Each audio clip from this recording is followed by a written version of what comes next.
కాంగ్రెస్ నాయకురాలు విజయజ్యోతి గారిని మాట్లాడవలసిందిగా కోరుతున్నాను.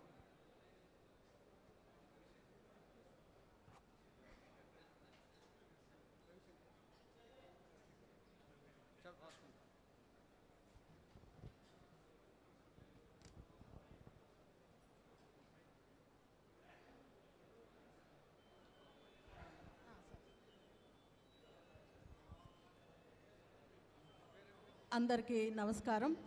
పెద్దలు తులసిరెడ్డి సార్ గారికి, అదేవిధంగా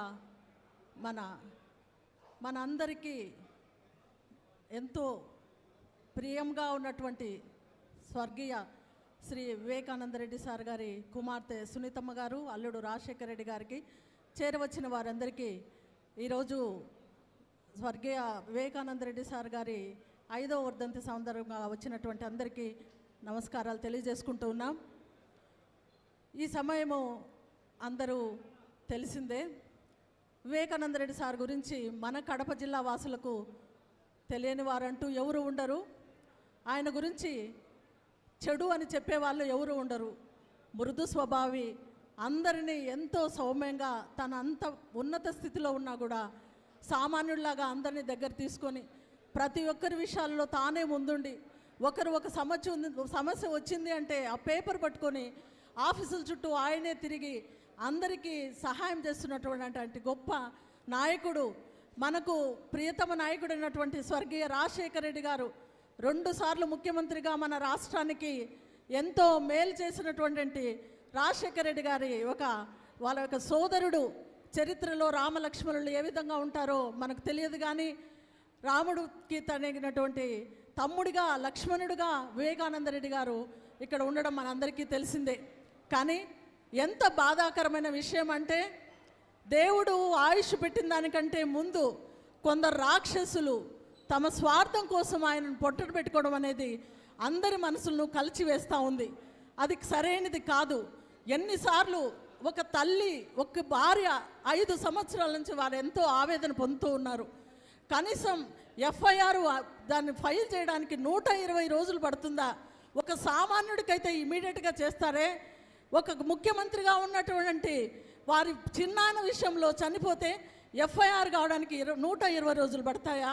ఒక బిడ్డ ఏ విధంగా బాధపడుతుంది, మా కుటుంబంలో ఉండే ఈ బిడ్డ ఏ విధంగా బాధపడుతుందని ప్రజలందరూ బాధపడుతూ ఉంటే సొంత వారైనటువంటి వారు కూడా న్యాయం చేయకుండా ఈ రకంగా చేయడం అందరికీ మనసును కలిసివేస్తూ ఉంది. కాబట్టి సారు గురించి మనందరము మాట్లాడుకున్న తరగదది. దేవుని కృప వల్ల ఆయన దేవుని సన్నిధిలోనే ఉంటాడని నేను నమ్ముతూ ఉన్నా. కానీ మనందరం చేయాల్సిన బాధ్యత ఒకటి ఉంది.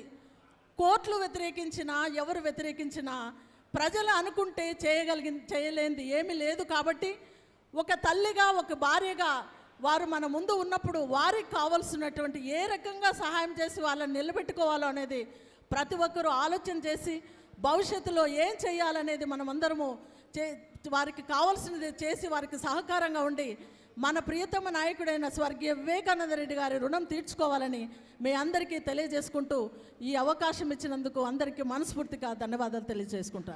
Thank you one and all. ఇప్పుడు టీడీపీ నాయకులు సురేష్ నాయుడు గారిని సందేశం ఇవ్వాల్సిందిగా కోరుతున్నాను. సురేష్ నాయుడు గారు.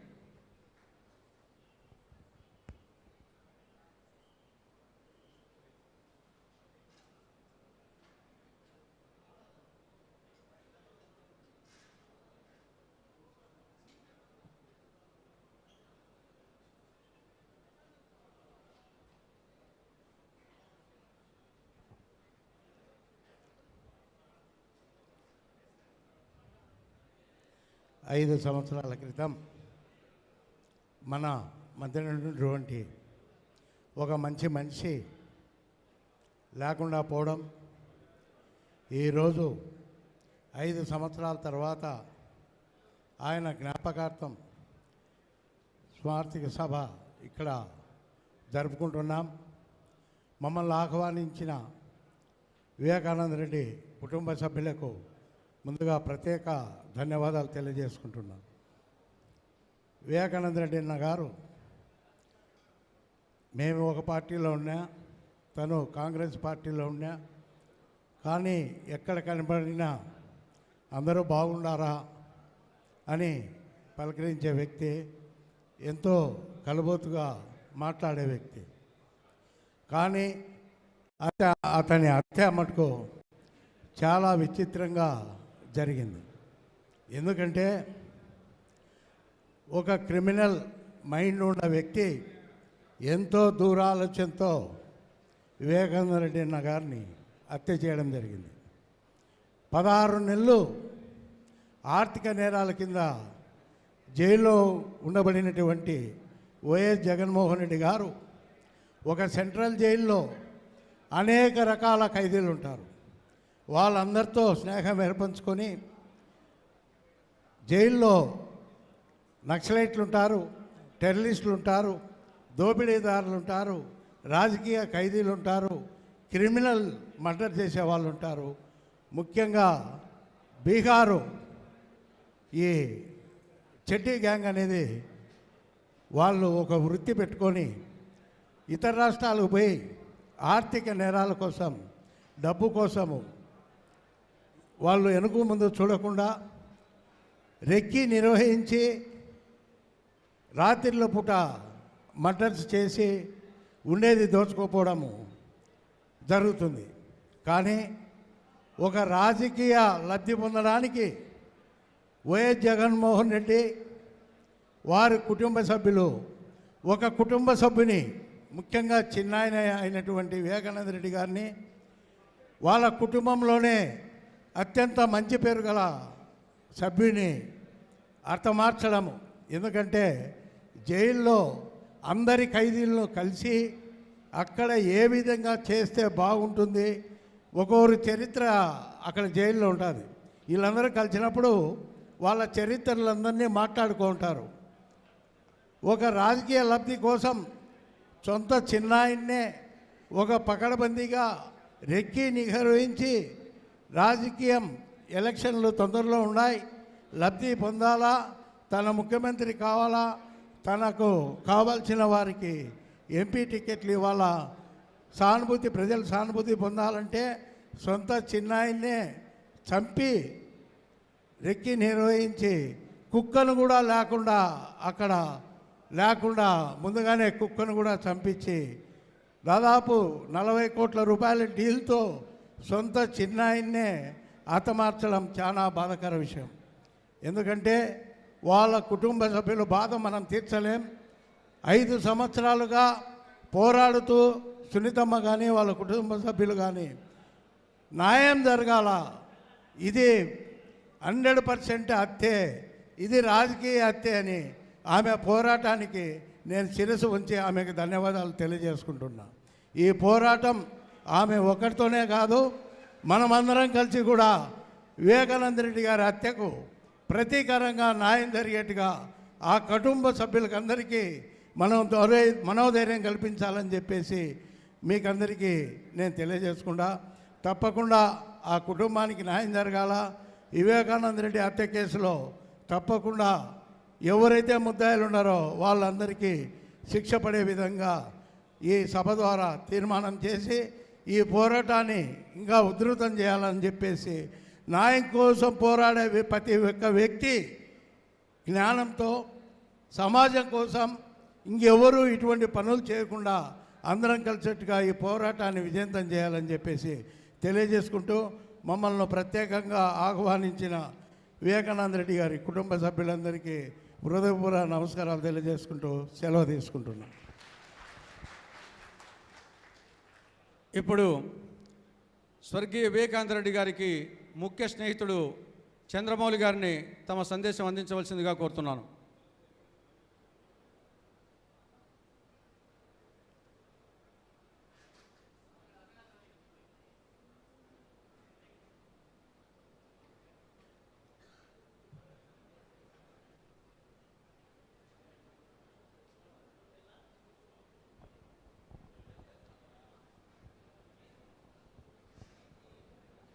అందరికీ నమస్కారం.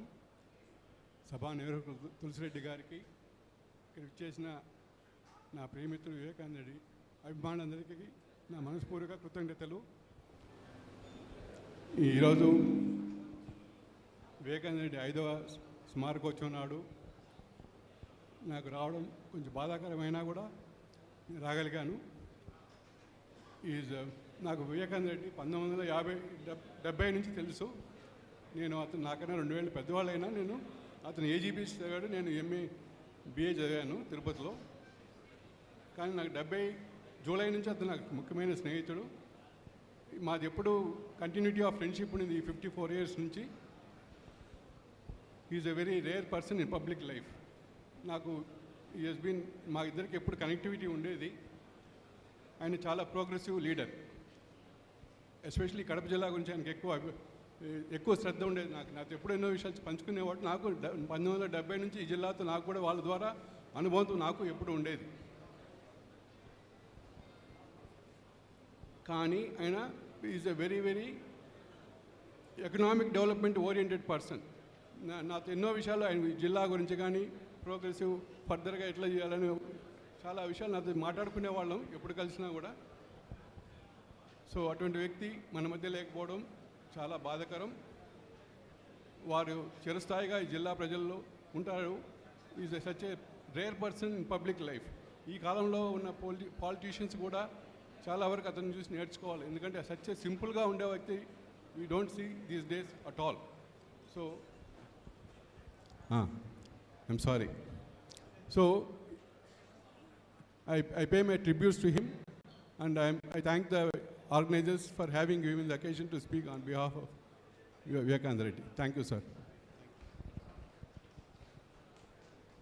ఇప్పుడు ఆంధ్రప్రదేశ్ కాంగ్రెస్ కమిటీ ఉపాధ్యక్షులు షేక్ నజీర్ అహ్మద్ గారు మాట్లాడతారు.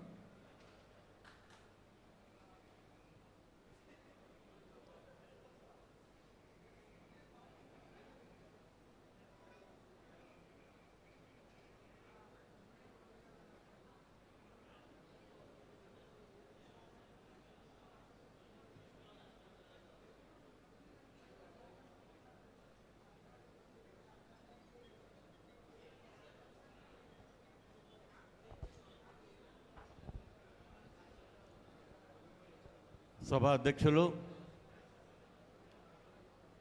గౌరవనీయులు పెద్దలు నర్రెడ్డి తులసిరెడ్డి గారు, శ్రీ వైఎస్ వివేకానంద రెడ్డి గారి కుటుంబ సభ్యులు, వివేకానంద రెడ్డి గారి అభిమానులు, స్నేహితులు, పాత్రికేయ మిత్రులు అందరికీ నా నమస్సుమాంజలు తెలియజేస్తున్నా.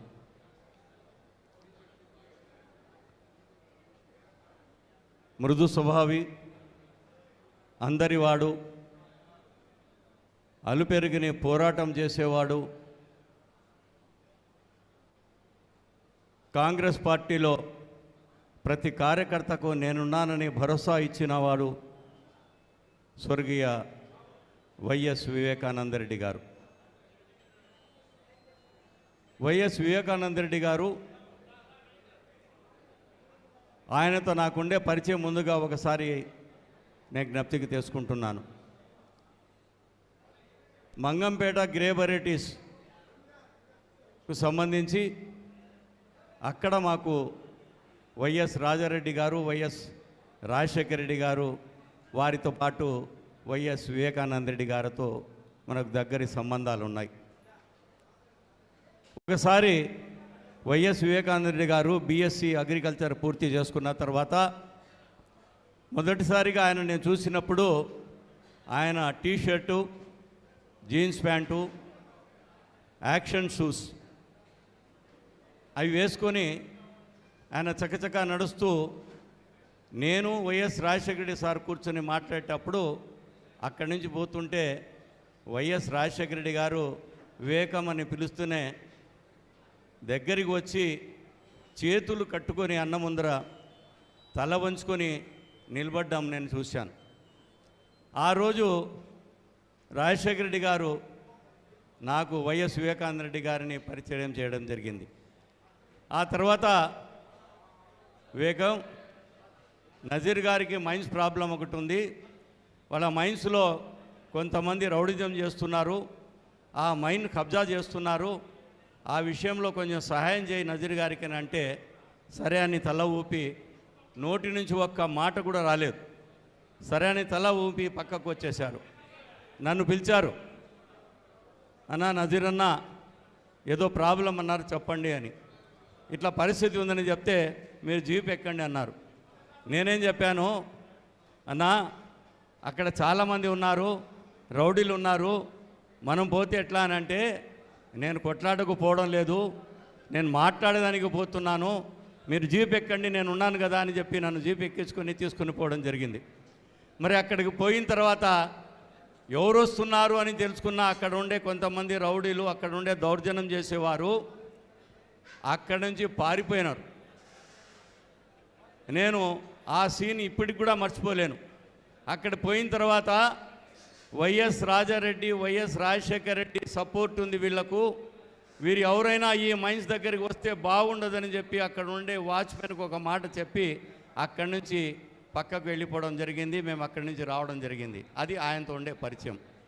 ఇంకా నెక్స్ట్ మనం చూస్తున్నాం, కడపలో వైఎస్ రాజశేఖర రెడ్డి గారు ఆయన ఎమ్మెల్యేగా ఉన్నా, ఆయన మంత్రిగా ఉన్నా, ఆయన ఎంపీగా ఉన్నా, ఆయన ఆఖరుకు ముఖ్యమంత్రి అయినా కూడా కడపలో ఉండే సమస్యల మీద ఎవరు వచ్చినా కూడా కడప జిల్లా నుంచి గెస్ట్ హౌస్ దగ్గరికి వచ్చినప్పుడు ప్రతి సోమవారం వైఎస్ వివేకానంద రెడ్డి గారు గెస్ట్ హౌస్ దగ్గరికి వచ్చి అక్కడ ఎవరెవరు వచ్చి ఉన్నారో బాధితులు వాళ్ళ సమస్యలను తీసుకొని ఏ ఆఫీసులకు వెళ్ళాలి, కలెక్టర్ ఆఫీసా ఇంకొకటి ఆఫీసా ఎక్కడని చెప్పి వెళ్ళి అక్కడ ఎంబడి తీసుకుని కారులో ఎక్కించుకొని వాళ్ళని తీసుకుపోయి అక్కడ సమస్యలను పరిష్కరించి అధికారులకు సంస్కరించి చేసిన గొప్పదనము ఈరోజు కూడా కడప జిల్లా ప్రజలు ఎవరు కూడా మర్చిపోలేరు.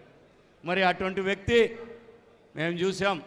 ఎవరికి హాని చేయని వ్యక్తి, చీమకు కూడా హాని చేయని వ్యక్తి, అటువంటి వ్యక్తి వైఎస్ వివేకానంద రెడ్డి గారు.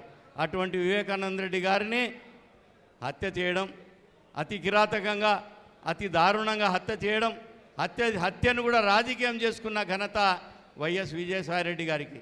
ఆయన ఫస్ట్ స్టేట్మెంట్ ఇచ్చి ఆయన హార్ట్ అటాక్తో చనిపోయినారని చెప్పి స్టేట్మెంట్ ఇచ్చారు. అది ఎంత తప్పు, అబద్ధం.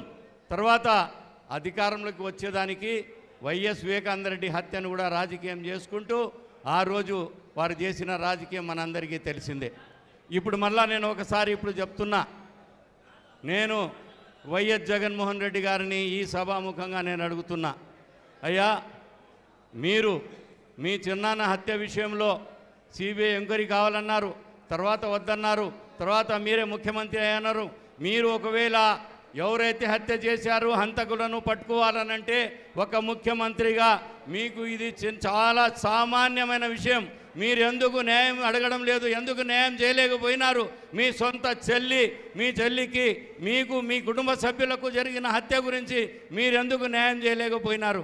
మరి దీన్ని రాజకీయం కూడా చేస్తూ వస్తున్నారు మీరు. అందుకోసమే నేను ఇక్కడ ఎవరైతే వైఎస్ వివేకానంద రెడ్డి గారి కుమార్తె శ్రీమతి సునీతమ్మ గారిని నేను సెల్యూట్ చేస్తున్నాను. ఎందుకనంటే ఈ విషయంలో కడప నుండి ఢిల్లీ వరకు పరిగెత్తి ఆమె చేసిన ఆ ప్రయత్నమే ఈరోజు ఆ కేసు ఇంకా నిలబడి ఉంది. లేదనంటే ఈ కేసు ఎప్పుడో నీరు కారిపోయి అది ఏదో కొట్టుకొని పోయేది. కాబట్టి ఆమె చేస్తున్న ధైర్యానికి, ఆమె సాహసానికి వారి భర్త రాజశేఖర రెడ్డి గారికి కూడా నేను సెల్యూట్ చేస్తున్నాను. వారి ఇంకా ఆఖరిగా ఒక కోరిక కోరుతున్నాను, మీరు ఇలా ఉంటే కాదు. వైఎస్ వివేకానంద రెడ్డి గారితో రాజకీయం మునిగిపోకూడదు. రాజకీయంలో ఉండాలని అంటే మీ కుటుంబ సభ్యులు రాజకీయాల్లోకి రావాలి. వైఎస్ వివేకానంద రెడ్డి గారి వారసులుగా రాజకీయాల్లోకి, ప్రత్యక్ష రాజకీయాల్లోకి రావాలని చెప్పి ఈ సభాముఖంగా వారి కుటుంబ సభ్యులకు ఆహ్వానిస్తూ నాకు ఇచ్చిన అవకాశానికి మీ అందరికీ కృతజ్ఞతలు తెలుపుకుంటూ సెలవు తీసుకుంటున్నాను. జై హింద్. మాట్లాడవలసిన వాళ్ళు చాలామంది ఉన్నారు, కొంచెం క్లుప్తంగా మాట్లాడాల్సిందిగా కోరుతున్నాను. ఇంకా ఒక 5 నిమిషాల్లో ఆంధ్రప్రదేశ్ కాంగ్రెస్ కమిటీ అధ్యక్షురాలు వైఎస్ షర్మిలారెడ్డి గారు 5 నిమిషాల్లో రాబోతున్నారు ఇక్కడికి. ఇప్పుడు బీజేపీ నాయకులు రమేష్ నాయుడు గారిని మాట్లాడవలసిందిగా కోరుతున్నాను. బీజేపీ నాయకులు రమేష్ నాయుడు గారు.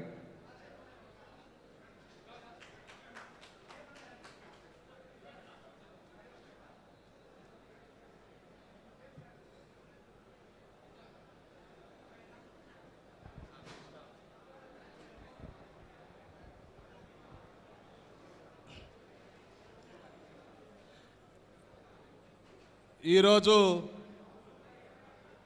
నేను ఒక టీవీ డిబేట్లో పార్టిసిపేట్ చేయడం జరిగింది.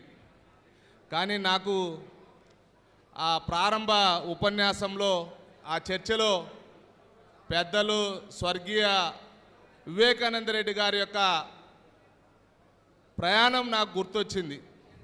ఆ చర్చలో వారి గురించి మాట్లాడేటప్పుడు అనేక విషయాలు నాకు హృదయాన్ని కదిలించాయి. ముఖ్యంగా అధ్యక్షత వహిస్తున్నటువంటి తులసిరెడ్డి గారు ఎవరైతే ఉన్నారో ఆయన కానీ, తులసిరెడ్డి గారితో పాటు వివేకానంద రెడ్డి గారు వారి యొక్క సొంత ఊరు, సొంత ఇల్లు పులివెందుల్లో ఉంటే రెండో ఇల్లు మన వెంకటాద్రి ట్రైన్లో ఉండేది. ప్రతిరోజు వెంకటాద్రిలో నేను ప్రయాణం చేసేటువంటి సమయంలో తప్పనిసరిగా తులసిరెడ్డి సారు, వివేకానంద రెడ్డి సారు తప్పనిసరిగా ఆ ట్రైన్లో ఉండేవారు. నాకు అనిపించేది వీరిద్దరి తరువాత ఈ నెక్స్ట్ జనరేషన్కి సంబంధించి ఎక్కువ ప్రయాణం చేసేటువంటి వ్యక్తిగా నేనేనేమో అని మనసులో అనుకునేవాడిని.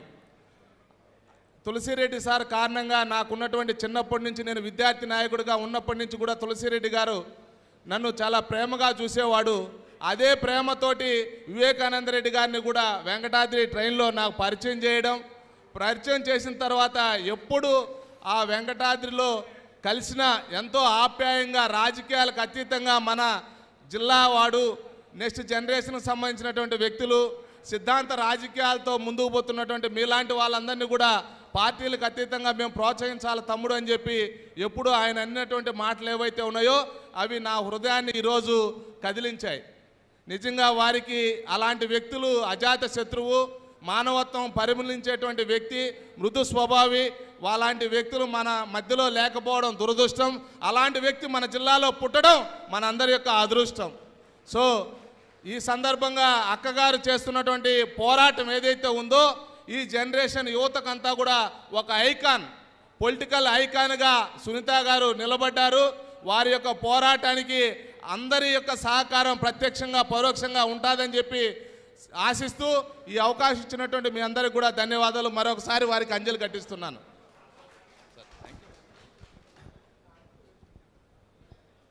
ఇప్పుడు స్వర్గీయ వైఎస్ వివేకానంద రెడ్డి గారికి హితుడు, సన్నిహితుడు, దాదాపు సమకాలికుడు, కొంచెం వయసులో పెద్దలైనప్పటికీ పెద్దలు శ్రీ నంద్యాల వరదరాజరెడ్డి గారిని వేదికపైకి వచ్చి పుష్పాంజలి ఘటించి సందేశం ఇవ్వాల్సిందిగా కోరుతున్నాను.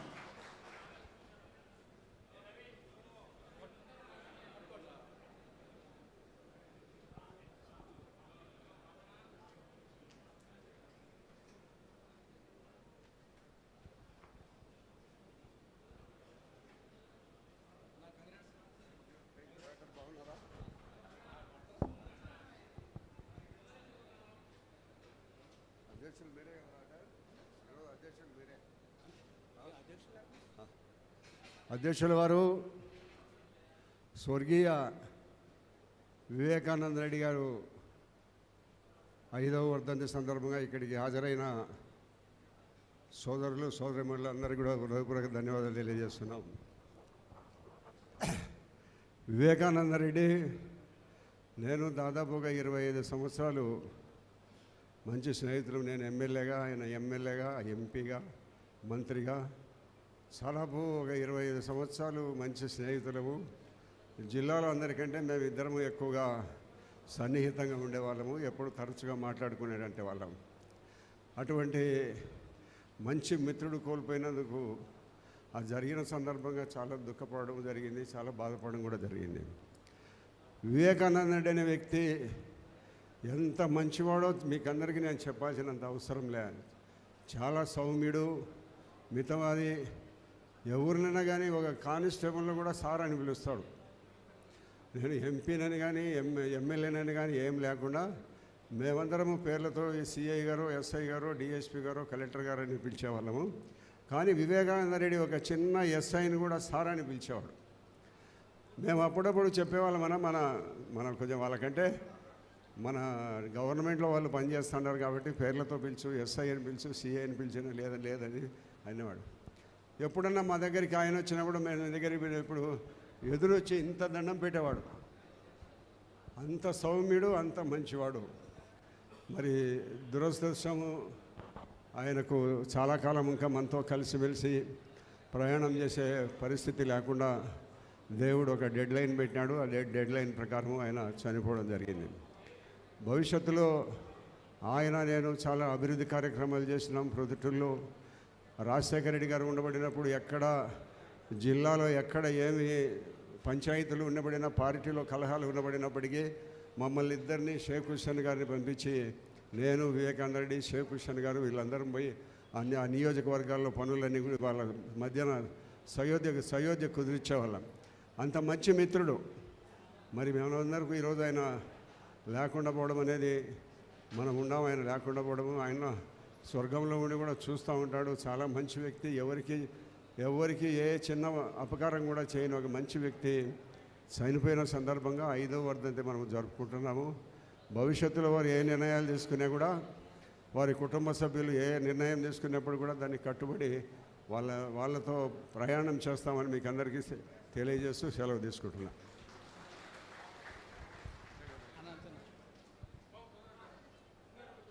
ఇప్పుడు అన్నా వైఎస్ఆర్ కాంగ్రెస్ పార్టీ అధ్యక్షులు షేక్ మహబూబ్ బాషా గారిని మాట్లాడవలసిందిగా కోరుతున్నాను. మహబూబ్ బాషా గారు దగ్గరలో ఉన్నారా? రండి.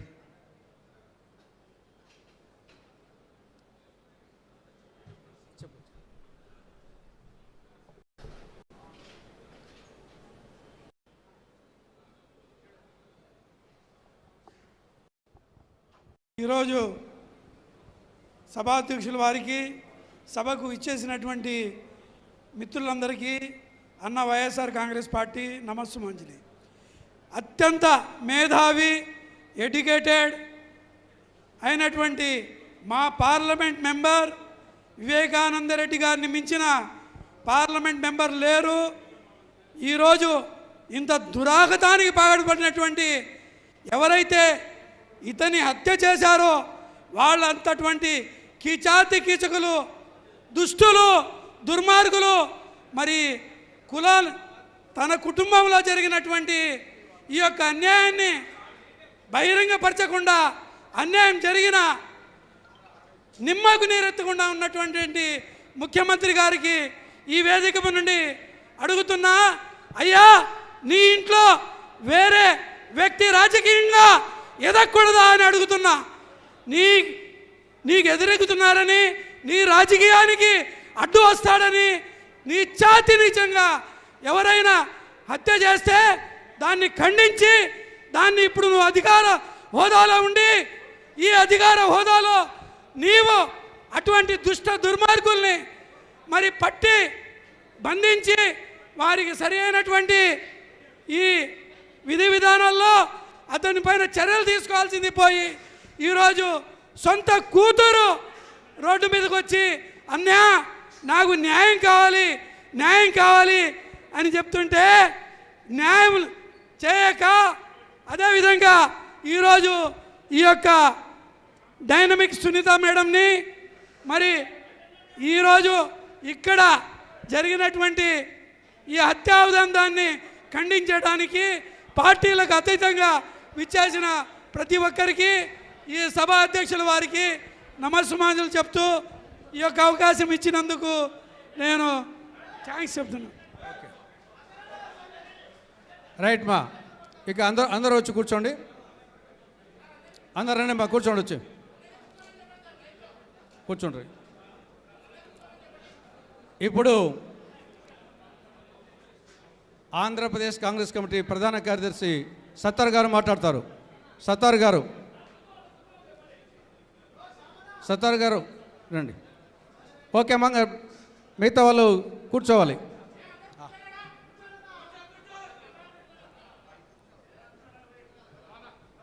వక్తలు చాలామంది ఉన్నారు, క్లుప్తంగా మాట్లాడవలసిందిగా కోరుతున్నాను. రండి మా.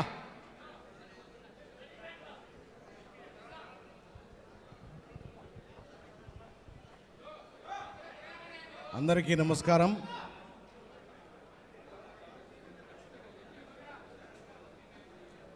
ఈ దేశంలో స్నాతకోత్సవంలో ఈ సందర్భంగా ఆయన స్నాతకోత్సవం సందర్భంగా రాజకీయాలు మాట్లాడాల్సిన రావడం అనేది చాలా బాధాకరం. ఎక్కువ మాట్లాడను, 2 మాటలే. విషయం ఏమంటే, అన్ని పదవులు చేసినటువంటి వివేకానంద రెడ్డి గారిని అజాత శత్రువుగా అన్ని పార్టీల వాళ్ళ చేత కొనియాడబడినటువంటి వాడిని హత్య చేసిన, తమ కుటుంబం వారే హత్య చేసినారని వాళ్ళ కుటుంబం వాళ్ళే చెప్తా ఉన్నారు.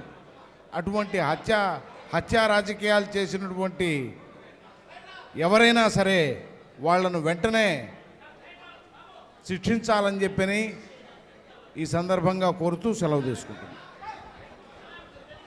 ఇప్పుడు టీడీపీ నాయకులు కన్నాటి నాగభూషణ్ రెడ్డి గారు మాట్లాడతారు.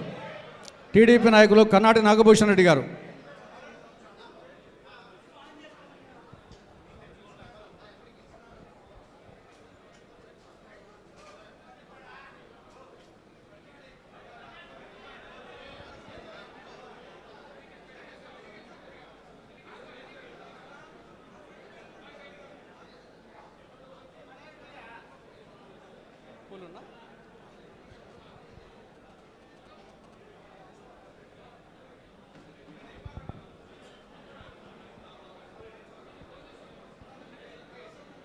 ఈ ఆత్మీయ సమావేశానికి ఇచ్చేసినటువంటి సోదరులకందరికీ మనస్ఫూర్తిగా శిరసు వంచి నమస్కరిస్తున్నాను.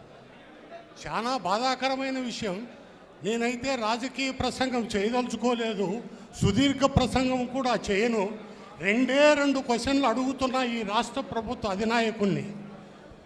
నీ కుటుంబం నుంచి నీకు బాబాయ్ ఈ రాష్ట్ర ప్రజలకు కాదు, ఈ దేశ ప్రజలకందరికీ ఎంతో సౌమ్యుడు, మృదు స్వభావి, మేధావి, విద్యావంతుడు, రాజకీయ నేతగా కాదు, ఒక సామాన్య వ్యక్తిగా లో ప్రొఫైల్ మ్యాన్ వివేకానంద రెడ్డి గారు. ఆయన హత్య గురించి ఈరోజు 5 సంవత్సరాల తర్వాత కూడా చర్చిస్తున్నామంటే చాలా బాధగా ఉంది. ఎందుకు చెప్తున్నానంటే, ఒక సామాన్య మానవుని హత్య జరిగితే దాదాపు వారం రోజుల్లోనే ఎఫ్ఐఆర్ ఫైల్ అయ్యి కేసు నమోదు చేసేటటువంటి ఈ రాజ్యాంగంలో 5 సంవత్సరాల తర్వాత కూడా ఈ సంస్థలు ఏం చేస్తున్నాయి, ఎవరికి న్యాయం చేస్తున్నారు? ఒక గొప్ప వ్యక్తి ఈ రాష్ట్ర ప్రజలు ఉన్నటువంటి 12 కోట్ల మందికి, దేశంలో ఉన్న 140 కోట్ల మంది ప్రజలకు ఈ చరిత్ర ఎపిసోడ్ అందరికీ తెలుసు. దాని గురించి నేను చెప్పాల్సినటువంటి అవసరం లేదు.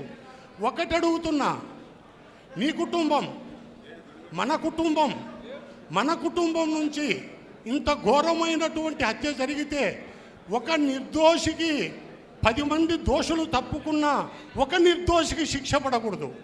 ఆ నిర్దోషి వివేకానంద రెడ్డి, ఆ నిర్దోషి డాక్టర్ సునీతమ్మ, ఆ నిర్దోషి శర్మిలమ్మ, ఆ నిర్దోషి సౌభాగ్యమ్మ. ఆ నిర్దోషులకు ఎందుకు శిక్ష వేస్తున్నారు అని ఈ వేదిక నుంచి నేను ఈ రాష్ట్ర ప్రభుత్వాన్ని ప్రశ్నిస్తున్నా. జాతస్య మరణం ధ్రువం. సాధారణ మరణం అయితే ఎవరైనా దాన్ని తప్పించలేము. ఒక గొప్ప వ్యక్తిని, అందరికీ కావలసినటువంటి వ్యక్తి, రాజకీయాలకు అతీతంగా ఎవడు పోయినా తరతమ భేదాలు లేకుండా నిష్పక్షపాతంగా, నిర్మోహమాటంగా, నిష్కలంకషంగా, నిరాడంబరంగా వచ్చినటువంటి వ్యక్తి. నాకు వివేకానంద రెడ్డి గారు 1984 నుంచి నాకు చాలా సన్నిహితుడు. నేను ఆయన సమితి ప్రెసిడెంట్గా ఉన్నప్పటి నుంచి ఆయనను చూశాను. నేను ఆయనతో ఎన్నో మాటలు మెలిగా. కడపకు వస్తే ఖచ్చితంగా నా ఇంటికి వచ్చి భోంచేసిపోయేటటువంటి మనస్తత్వం ఉన్నవాడు. Parties irrespective of the parties, A party అని కాదు, ఆయనకు కావాల్సింది న్యాయం, మనకు కావాల్సింది కూడా న్యాయమే. ఈ రకంగా నేను ఇప్పుడు ఈ ప్రశ్నిస్తున్న నిర్దోషులకు ఎందుకు శిక్ష వేశారు? ఆ నిర్దోషులు ఈ కుటుంబంలో ఉన్నటువంటి 4 మహిళలు, ఆ మహిళలు పడుతున్నటువంటి పోరాటం వాళ్లకు వేణుల్లా కొనియాడుతూ, చేతులు మోడ్చి నమస్కరిస్తూ, సంపూర్ణమైనటువంటి మా మద్దతు. అమ్మా డాక్టర్ సునీతమ్మ గారు, అమ్మా షర్మిలమ్మ గారు, మీ కుటుంబానికి నీతో పాటు నేను మాల వేసుకొని పాదయాత్ర చేసేటప్పుడు కాళ్ళకు చెప్పులు లేకుండా ఇక్కడ పులివెందుల విడుపులపాయ నుంచి మీతో పాటు ప్రయాణం చేసి నడిచా నేను. ఎందుకు? ఆ కుటుంబానికి బద్దులం. అటువంటి కుటుంబం నుంచి ఒక వ్యక్తి ఈరోజు ముఖ్యమంత్రి అయి మీరు ఎందుకు న్యాయం చేయలేకపోయారు అని ఈ సభావేదిక నుంచి మిమ్మల్ని కోరుతున్నా. దయ ఉంచి ఇప్పటికైనా 5 సంవత్సరాలు గడిచింది, ఇంకా 2 మాసాలు ఉంది. ఇప్పటికైనా దోషులు ఎవరో తేల్చండి. నిర్దోషులను శిక్షించవద్దు, దోషులకు తగిన శిక్షణ పడేటట్టు చేయండి అని ఈ సభాముఖంగా కోరుతూ నాకు ఈ అవకాశాన్ని ఇచ్చినటువంటి పెద్దలకు మనస్ఫూర్తిగా నమస్కరిస్తూ విరమిస్తున్నాను. ఇప్పుడు ఆంధ్రప్రదేశ్ కాంగ్రెస్ కమిటీ ఉపాధ్యక్షులు జకరయ్య గారు మాట్లాడతారు. జకరయ్య గారు.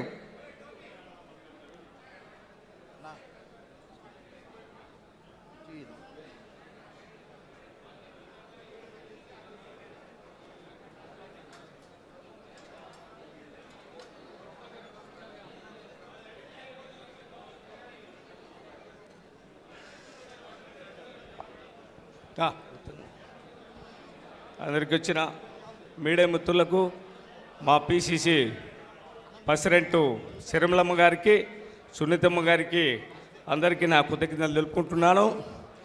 వివేకానంద రెడ్డి సార్ను గురించి చెప్పాలంటే చాలా ఉన్నాయి. 1978లో Rajasekhar sir, Raja Reddy sir, Vivekananda Reddy sir నా మ్యారేజ్ కూడా వాళ్ళే చేసింది. 1978 అప్పటి నుండి కూడా నేను వివేకానంద రెడ్డి సార్తో, వాళ్ళతో, రాజశేఖర్ సార్తో నేను ఉన్నాను. మరి ఆయన ఎంతో మంచి రాజశేఖర రెడ్డి గారి కుటుంబానికి ఆయన ఎంతో మేలు చేశాడు, ఎంతో కష్టపడ్డాడు, ఎన్నో చేశాడు. ఆయన ఆ కుటుంబం కోసం ఎంతో బాధపడి, ఎంతో కష్టపడి అప్పుడప్పుడు నాతో చెప్పేవాడు, మనం అన్నకు చేస్తున్నాం జకరయ్య అని చెప్పి. ఒకసారి ఇద్దరము కోడూరు పోతున్నాం, రాజశేఖర్ సార్ చనిపోయాడు. అప్పుడు జకరయ్య జగన్మోహన్ రెడ్డి రాజీనామా చేసి సొంత పార్టీ పెట్టడము మంచిదా కాదని అడిగాడు. మంచిది సార్, ఇటువంటి కొడుకు ఎవరికి పుట్టాడు? ఎంతోమంది ముఖ్యమంత్రులు కొడుకులు ఉన్నారు, వారు ఎవరు కూడా పార్టీలు రాలేదు. జగన్మోహన్ రెడ్డి వచ్చాడు, చాలా సంతోషం అయిపోయింది సార్. అదే జకరయ్య 2019లో ఖచ్చితంగా ముఖ్యమంత్రి అవుతాడు అని ఎంతో ఆశపడి ఆయన చాలా కష్టం చేశాడు వివేకానంద రెడ్డి సార్ ఆ కుటుంబానికి. అంతేకాకుండా చాలా ఆయన కష్టపడేవాడు. ఒకరోజు నేను నా పని మీద నిమిత్తమై నేను సారు ఇద్దరం కలిసి కలెక్టర్ ఆఫీసుకు పోయాం. అప్పుడు విజయమ్మ గారు, ఆమె తమ్ముడు రవీంద్రనాథ్ రెడ్డి గారు ఇద్దరు అక్కడ కలెక్టర్ కాడికి వచ్చారు. వచ్చినప్పుడు ఆయన ఎంత గౌరవం ఇచ్చాడో, అప్పటికే విజయమ్మ మీద పోటీ చేసి ఉన్నాడు. మరి అంతైనా కూడా ఆమెకు ఎంత గౌరవం ఇచ్చాడు వివేకానంద రెడ్డి సారు. మీరు ఎవరైనా నిలబడుకుంటారా? నిలబడుకున్నాడు ఆమె పోయేంత వరకు. అటువంటి క్రమశిక్షణలో వివేకానంద రెడ్డి సారు ఎదిగాడు. ఆయన గెలుపు కోసము ఎప్పుడు బాధపడలేదు. రాజశేఖర్ సారు గెలుపు కోసము చాలా బాధపడి పెద్ద 3 అంతస్తులు కూడా ఇల్లు ఎక్కి ఓటు అడిగిన వ్యక్తి. అయితే వద్దు, మన మధ్యాహ్నం లేడు. అయితే ఆయన కళలు నెరవేరుతాయి. ఎప్పుడైనా పైన దేవుడు ఉంటాడు అని చెప్తుంటారు. ఖచ్చితంగా దేవుడు ఉన్నాడు, ఖచ్చితంగా బయటపడుతుంది. ఆయనను ఎవరు ఇబ్బంది పెట్టారో, ఎవరు ఆయనకు మరణానికి మనుషులు అయ్యారో వాళ్ళని ఖచ్చితంగా దేవుడు శిక్షిస్తాడని ఈ అవకాశం ఇచ్చిన అందరికి కృతజ్ఞతలు తెలుపుకుంటున్నాను. ఇప్పుడు వివేకానంద రెడ్డి గారికి సమకాలికుడు, హితుడు, సన్నిహితుడు, మాజీ మంత్రివర్యులు పెద్దలు సి రామచంద్ర గారిని వేదికపైకి వచ్చి పుష్పాంజలి ఘటించి తమ అమూల్యమైన సందేశాన్ని అందించవలసిందిగా కోరుతున్నాను.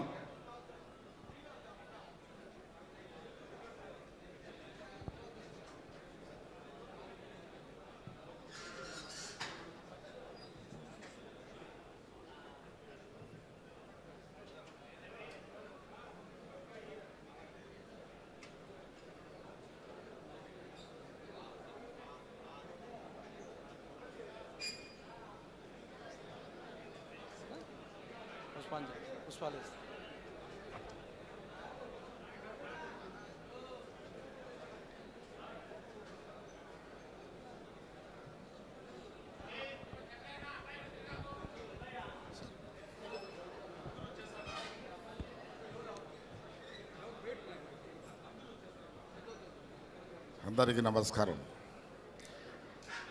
ముఖ్యంగా సౌభాగ్యమ్మ గారికి, షర్మిల గారికి నా నమస్కృతులు. నాకు పూర్తి ఆరోగ్యం బాగాలేకున్నా కూడా ఎటువంటి పరిస్థితుల్లో ఈ మీటింగ్కి రావాలని నేను తాపత్రపడ్డాను. అల్టిమేట్గా రాగలిగా. అజాత శత్రువు, ఎవరికి హాని చేయాలనేటువంటి తలంపు ఉండేవాడు కదా రాజకీయాల్లో తప్ప. ఓసారి అసెంబ్లీలో రాజశేఖర రెడ్డి గారు అన్నారు, ఒక అలిగేషన్ వస్తే వివేక పైన, నా తమ్ముడికి మా నాన్న మంచి పేరు పెట్టాడు, సూటబుల్ నేమ్ వాడికి, వాడు నిజంగా వివేకానందుడు అన్నాడు.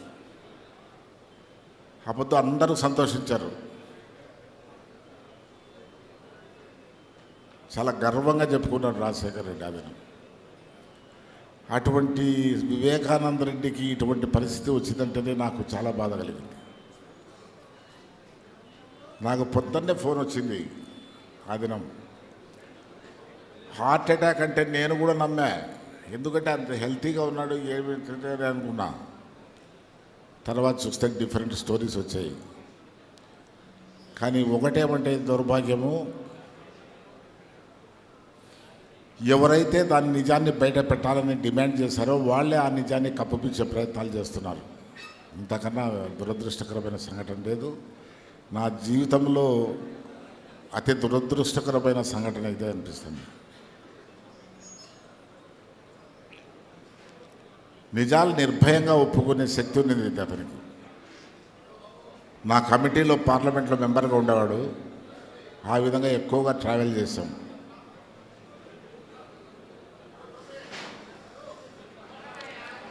చాలా గర్వంగా చెప్పుకునేవాడు, ఇతడు మా జిల్లా.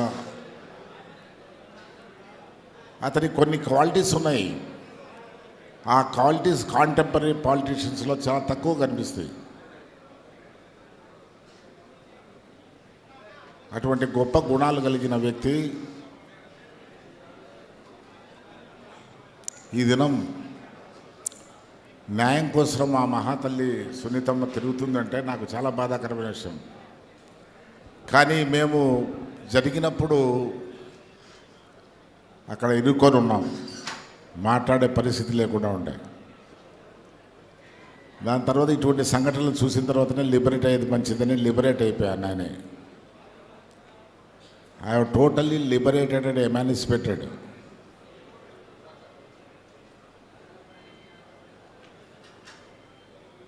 అయితే డాక్టర్ సునీతమ్మ గారికి నేను ఒకటి చెప్తున్నా, అమ్మ మీ న్యాయ పోరాటము అలుపు పెరగనిది. మీకు మేము కాళ్ళకు మొక్కాలు. మేము ఈ జిల్లాలో భర్త అంటే ఎంత ప్రేమ, ఎంత విలువైనది అనేది నిరూపించారు మీరు.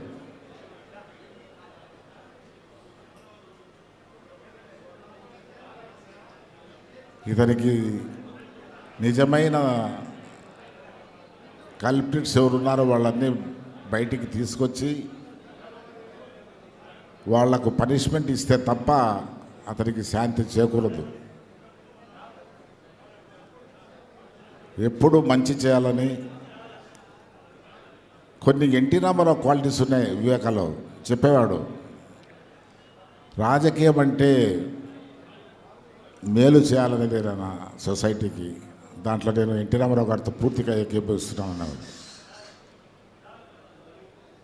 అటామిక్ ఎనర్జీ ప్లాంట్ పెట్టాలన్నప్పుడు చాలా వ్యతిరేకత వచ్చింది ఆ ప్రాంతంలో. ఇండస్ట్రీని పెడితే ఏ ప్రాంతం ఏ విధంగా డెవలప్ అయిందని పల్లె పల్లె తిరిగి ప్రతి వ్యక్తికి నచ్చ చెప్పినాడు.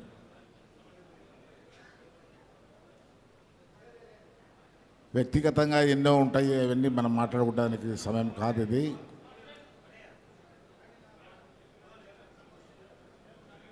కానీ ఒక సంఘటన చెప్తా, మీరు ఆశ్చర్యపోతారు. ఒకరోజు నా డిబేట్ అయిపోయినాక బయటకు వస్తుంటే పైనుంచి వస్తున్నాడు రాజ్యసభలో. నేను ఎక్కడికి పోయినా అంటే నేను పైనుంచి వస్తున్నా, గ్యాలరీలో ఉన్నా అన్నాడు. ఎందుకు గ్యాలరీకి పోయినామంటే నీ స్పీచ్ ఇవ్వడానికి అన్నాడు. అకేషన్ వచ్చింది కాబట్టి చెప్తున్నా. అటువంటి వ్యక్తి ఒక్కసారి మీరు ఆలోచించండి. రాజకీయాలు ఉంటాయి మనకు, కానీ మానవతా దృక్పథం కూడా మన రాజకీయాల్లో జోడించాలి, లేకుంటే రాజకీయాలకు విలువ లేదు.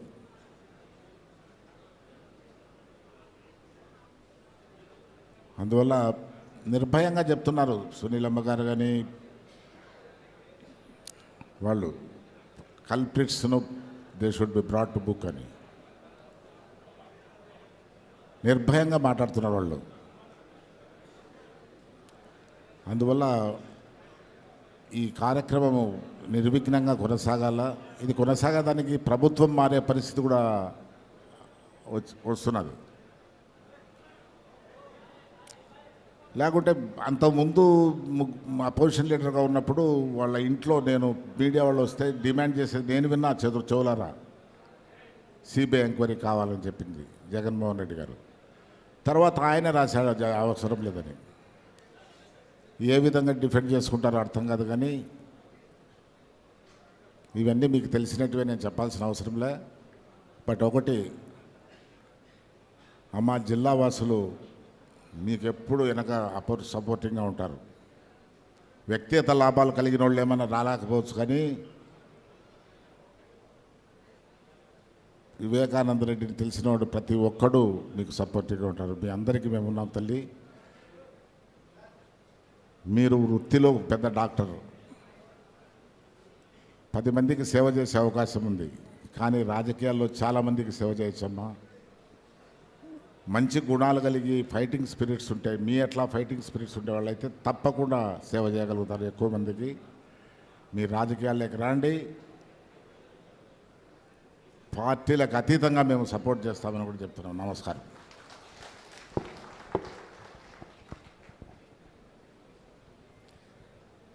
ఇప్పుడు యువకుడు, ఉత్సాహవంతుడు, కార్యాధ్యక్షుడు, పులివెందుల టీడీపీ నాయకుడు బీటెక్ రవి గారు మాట్లాడతారు.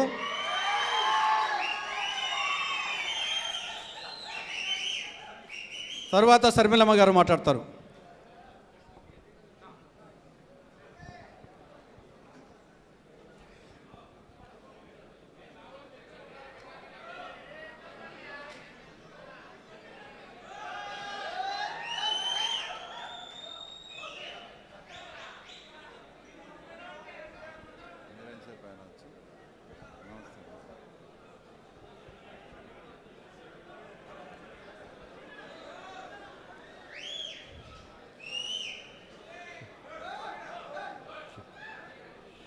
ఈ కార్యక్రమానికి వచ్చేసినటువంటి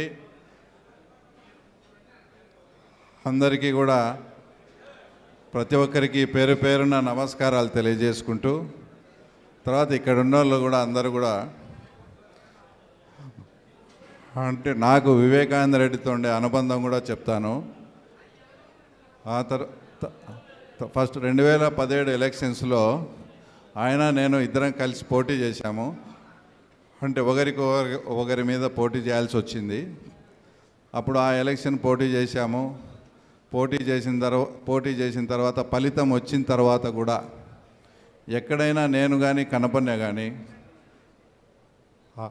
అలాగే కడప ఎయిర్పోర్ట్లో కానీ, అలాగే హైదరాబాద్ ఎయిర్పోర్ట్లో కూడా కలిసినప్పుడు కూడా ఎక్కడ నాతో పాటు పోటీ చేసినాడని కానీ, అవతల పార్టీకి సంబంధించిన వ్యక్తిని కానీ ఎప్పుడు కూడా చూసుకోకుండా చాలా ఆప్యాయంగా పరకలిస్తూ, అంటే ఎంతో కూడా సన్నిహితంగా సాన్నిధ్యంగా కూడా ఉండేవాడు ఆయన.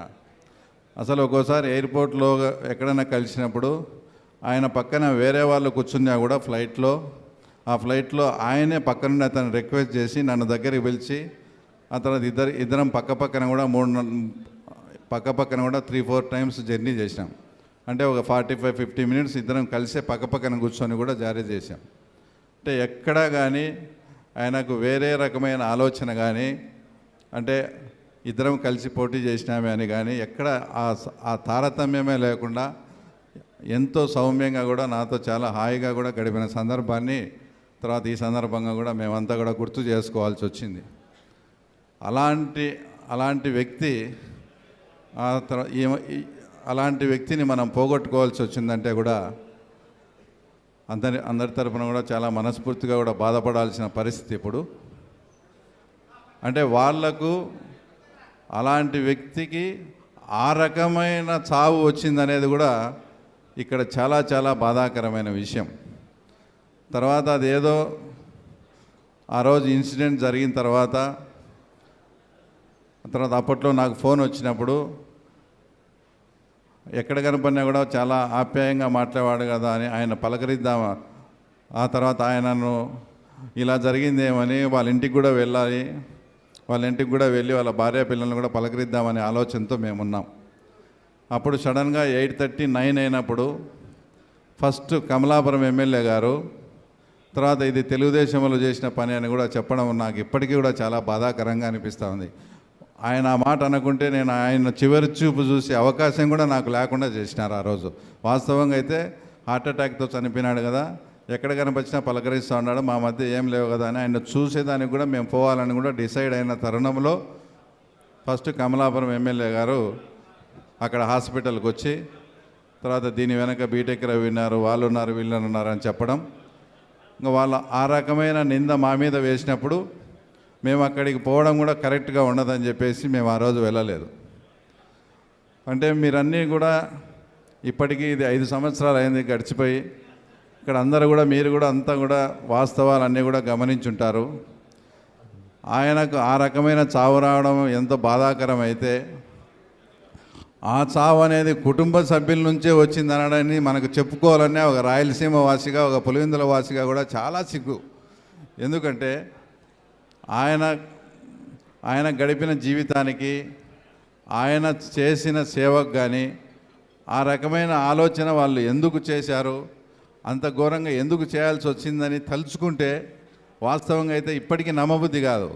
అయినా కూడా ఇక్కడ పరిస్థితులు, తర్వాత మాకు ఉండే ఎన్నికైన సర్కమ్స్టెన్సెస్ అన్నీ చూసుకుంటే కూడా ఇంత దారుణానికి పాల్పడ్డారా అని అందరం కూడా మనం ఇక్కడ ఉండే వాళ్ళు అందరం కూడా మనం తప్పకుండా చింతించాల్సిన అవసరం. సరే, మీ పర్సనల్ ప్రాబ్లం ఏదో ఉండి మీరు ఏదైనా చేసుకోండొచ్చు అనుకోండి. దాని అవతల్లో 2 రోజుల ముందే మా జాతీయ పార్టీ అధ్యక్షుని మీద, తర్వాత అప్పట్లో మా పార్టీలో ఉండే ఆదినారాయణ రెడ్డి మీద, నా మీద కూడా అభాండాలు వేసి, అది ఇంకా ఏ స్థాయికి పోయిందంటే లాస్ట్కు దీని వెనుక నర్రెడ్డి సునీత గారు, తర్వాత రాజశేఖర్ గారు, శివప్రకాష్ గారు ఉన్నారనే స్థాయికి వాళ్ళు, అంటే ఆ స్థాయికి కూడా ఈ సబ్జెక్ట్ని వాళ్ళు తీసుకుపోవడం అనేది అసలు చాలా చాలా దారుణమైన విషయం.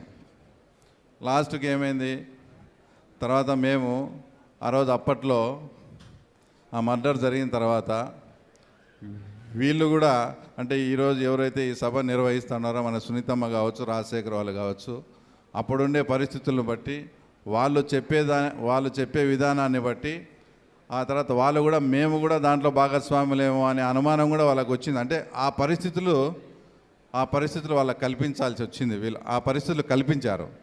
తర్వాత వాస్తవాలు తెలుసుకున్నారు. తర్వాత వాళ్ళు మీకు సంబంధం లేదని మమ్మల్ని చెప్పినారు. అదృష్టం కొద్దీ అది సిబిఐ ఎంక్వైరీకి పోయింది. సిబిఐ ఎంక్వైరీలో వాస్తవాలన్నీ తేలి ఓపెన్గా క్లియర్ కట్గా ఉన్నా కూడా తర్వాత ఇప్పటికీ కూడా వాళ్ళు సాక్షి పేపర్ అడ్డం పెట్టుకొని అందరి మీద, ఇక్కడికి వచ్చిన వాళ్ళలో చాలామంది మీద కూడా తర్వాత ఈ రకంగా దుష్ప్రచారం ఇది చేస్తూ ఉన్నారు. ఎప్పుడైనా కూడా అంతిమంగా కూడా న్యాయమే గెలుస్తుంది తప్పకుండా. ఆ తర్వాత ఇంకో విషయం ఏంటంటే, ఇక్కడ కడపలో ఈ ప్రోగ్రాం పెట్టుకోవాల్సి వచ్చింది. ఈ ప్రోగ్రాం కూడా వాళ్ళ సొంతది కాబట్టి ఇక్కడ పెట్టుకోవాల్సి వచ్చింది. తర్వాత దీనికన్నా ముందు ఒక చిన్న ఇన్సిడెంట్ కూడా జరిగింది. గతంలో మేము కూడా అక్కడ ఏదన్నా పార్టీ కార్యక్రమం నిర్వహించాలని అక్కడ ఫంక్షన్ హాల్లో కూడా 20,000 అడ్వాన్స్ కూడా తీసుకొని రిసిప్ట్ కూడా ఇచ్చారు. అందులో మేము మామూలుగా అయితే ప్రోగ్రామ్ చేయలేదు, మా స్టేట్ లీడర్స్ వస్తా అంటే పెట్టాం. 1కి 10 సార్లు అడిగి పెట్టాం. సరే అని ఫంక్షన్ హాల్ ఇచ్చి లాస్ట్ 2 మినిట్స్లో మమ్మల్ని చంపుతామన్నారన్నా, మాకు ఇబ్బంది పడతామన్నారు. అదే పరిస్థితి కూడా ఈరోజు వాస్తవంగా కడపలో పెట్టాల్సింది, యాక్చువల్గా పులివెందులో పెట్టుకోవాల్సింది. ఆ తర్వాత పులివెందుల్లో అక్కడ ఫంక్షన్ హాల్ పెడుతుంటే 50,000 రూపాయల డబ్బులు కూడా తీసుకొని రిసిప్ట్ ఇచ్చి, అదంతా డాక్యుమెంటల్ ఎవిడెన్స్ ఉంది, రిసిప్ట్ రిసీవ్డ్, క్యాష్ రిసీవ్డ్ అని చెప్పి ఆ ఫంక్షన్ హాల్లో కూడా పెట్టి అక్కడ ఏర్పాటు చేసుకుంటే, తర్వాత అక్కడ కూడా వాళ్ళని బెదిరించి తర్వాత ఇంత దూరం తీసుకొచ్చేట్టుగా చేశారు. లేదంటే తర్వాత లేదంటే ఈ సంస్మరణ సభ వాస్తవంగా అయితే పులిందల్లోనే మనం పెట్టుకోవాల్సి వచ్చింది. పులిందల్లో ఫంక్షన్ హాల్లో కూడా ఇవ్వకుండా బెదిరించే పరిస్థితులు ఉన్నాయంటే ఒక్కసారి మీరు కూడా ఆలోచన చేయండి. ఇవన్నీ ఆ తర్వాత ఆలోచించి తర్వాత వీళ్ళు కూడా అంత ఫ్యామిలీ మెంబర్స్ కూడా కూర్చొని ఏదైనా కూడా ఒక ప్రజా కోర్టులలో అంతిమంగా న్యాయస్థానంలో ఏదైనా న్యాయం జరగనప్పుడు ఆ తర్వాత ఖచ్చితంగా ప్రజా కోర్టులకు వచ్చి ప్రజల్నే మీరు అంటే మీకు జరిగిన అన్యాయం కావచ్చు ఆ కేసును మా మీద వేసి ఆ తర్వాత ఎట్లంటే మమ్మల్ని ఇబ్బంది పెట్టాలంటే వాళ్ళు చేసిన నేరాన్ని తప్పిపుచ్చుకోవడానికి తర్వాత అభాండాలు మా మీద వేయడము అదేదంటే దేవుని దయ వలన అదృష్టం కొద్దీ సిబిఐ ఎంక్వైరీకి వచ్చి ఇదంతా లేకుండా పోయింది. తర్వాత నేను వీళ్ళకు కూడా అప్పీల్ చేసేది ఏంటంటే ఎప్పుడైనా న్యాయస్థానాల్లో న్యాయం సత్వరంగా జరగకుండా బాగా డిలే జరిగినా కూడా అది అన్యాయం జరిగినట్టు అవుతుంది. మీ ఫ్యామిలీ మెంబర్స్ అంతా కూర్చొని ఒక మంచి నిర్ణయం తీసుకోవాలని కూడా నేను అందరినీ కోరుతూ తర్వాత మీ ద్వారా కూడా తర్వాత చివరిగా ఒకటి డీజీపీ గారికి కూడా రిక్వెస్ట్ చేసేది ఏంటంటే ఇక్కడికి వచ్చిన వైఎస్ కుటుంబ సభ్యులకు కానీ అక్కడ వైఎస్ఆర్ పార్టీకి ఎవరైతే బాగా ఇన్వాల్వ్ చేసే వైఎస్ఆర్ కుటుంబ సభ్యులకు కానీ తప్పకుండా రక్షణ కల్పించండి వాళ్ళకు. ఎందుకంటే ఇంకా ఒక 2-3 రోజుల్లో కానీ 2-3 రోజుల్లో ఎలక్షన్ నోటిఫికేషన్ రాబోతుంది.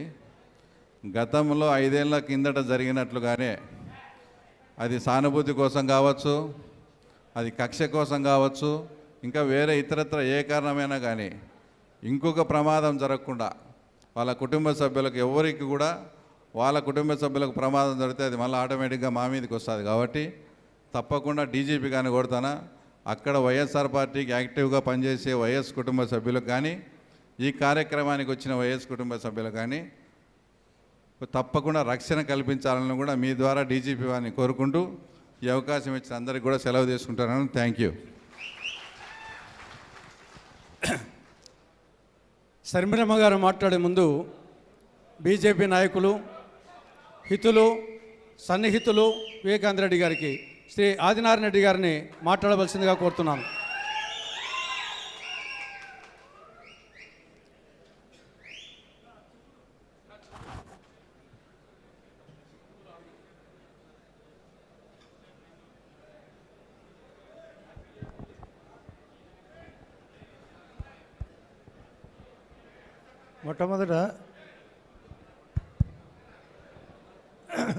మొట్టమొదట కుటుంబ సభ్యులకు వచ్చిన అందరికీ హృదయపూర్వక నమస్కారం.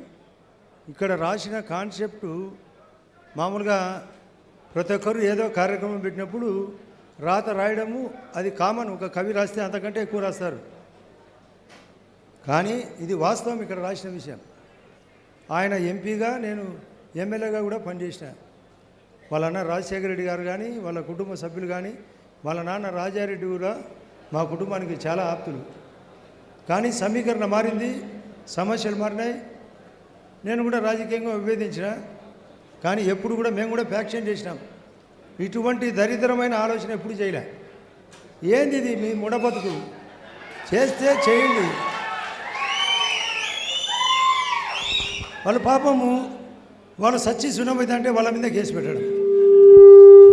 మీ బతుకు మా మీద పెట్టినారు. నేను ఆ రోజే చెప్పినా నన్ను ఉరిదీయమని. ఇప్పుడు సంబంధం ఉంటే ఇప్పుడు ఉరిదీయండి. ప్రతిసారి చెప్తానే ఉంటాం. వాళ్ళకు ప్రాణం కాదా వాళ్ళది? వాళ్ళ కుటుంబ సభ్యులు కాదా? అసలు వాళ్ళకు లాయర్ను రాకుండా చేసినారు. మేము గట్టిగా నిలబడి మా మీద ఆ రోజు మీకు ఈ విషయం చెప్తేనే మేము ఈ సభకు అర్థం ఉండేది. మీరు బాగా సున్నితంగా నిశ్చితంగా ఆలోచించండి. ఆ రోజు జరిగిన తర్వాత వెంటనే జగన్మోహన్ రెడ్డి గారు కోర్టుకు పోయినాడు. ఏందో చంద్రబాబు నాయుడు ఆదినారాయణ రెడ్డిని అడ్డపెట్టి బీటెక్ను అడ్డపెట్టి పొడిచి చంపినామని. పొద్దునేమో గుండెపోటు అండ్రి, మధ్యాహ్నం 4 గంటలకు మారింది. మేమన్నా వైరస్ మాదిరి దూరినామా అని. పాపం వాళ్ళకి ఏం తెలియదంట. ఆమె నాతో మాట్లాడింది సునీతమ్మ నిన్న మొన్న కూడా, అన్న ఇక్కడికి రాండి అని. అన్న అమ్మ మేము వస్తాం, సబ్జెక్టు చెప్తామంటే ఇప్పుడు కూడా వాళ్ళని పర్మిషన్ అడిగినా, చెప్పండి సబ్జెక్టే చెప్పమంటారు వాళ్ళు. ఆ రోజు జరిగిన తర్వాత వాళ్ళకు కూడా తెలియదు. అమ్మ నేను ఆ రోజు కూడా మీకు అందరికీ చెప్తున్నా, మీరు పాపం నాకు సారి చెప్తుంటే నాకు బాధ లేచింది. మీకు ఎట్లా తెలుస్తుంది ఆ రోజు ఇట్లా జరుగుతుందని? ఇంట్లో వాళ్ళు మామూలుగా ఒకటి సాగుతుంది, ఇంటి కుక్కను ఈశ్వరుడైనా పడలేరని. కానీ సిబిఐలు పట్టినారు 80%, మా 20% బ్యాలెన్స్ ఉంది. ఆ 20% మా బీజేపీ వాళ్ళు కూడా ఖచ్చితంగా న్యాయం చేస్తేనే అది నిజమే న్యాయం. అది కూడా కాకుండా మీరు ప్రజాకోర్టులో కూడా న్యాయం చెప్పాలి వాళ్ళకు. ఇప్పుడు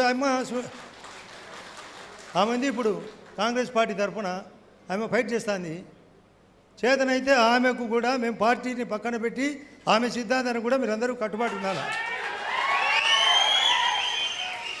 సబ్జెక్టే, రాజకీయమే. ఇక్కడ రాజకీయాలకు సంబంధమే రాలే. ఇక్కడ ఉండే విషయాలు చాలా లోతుగా ఉన్నాయి. సిట్టోళ్ళు నన్ను అడిగినారు 2.5 గంట పాటు సతాయించినారు. ఆ రోజు నన్ను మా వాళ్ళ దగ్గరుండి నేను దాదాపు 100 జీపుల్లో వస్తే నన్ను అనుకున్నారంట గ్యారంటీ అరెస్టు ఆదినాటి బయటకు రాడని. నేను కూడా సబ్జెక్టు తప్పు లేదు కాబట్టి వాళ్ళు అడిగిన క్వశ్చన్లకు ఆన్సర్ చెప్పిన మీ అందరు విలేకరులకు ఆ రోజు నేను బయట ఎక్స్ప్లెనేషన్ చెప్పిన. ఏందేందో కథలు అడుగుతారు. నేను అప్పుడు వాళ్ళని అడిగిన పోలీసులను, మీ ఆత్మసాక్షిగా చెప్పండి మేము చేసినామా? వాళ్ళే చేయలేదా? వాళ్ళ కుటుంబ సభ్యులే చేసినారా లేదా?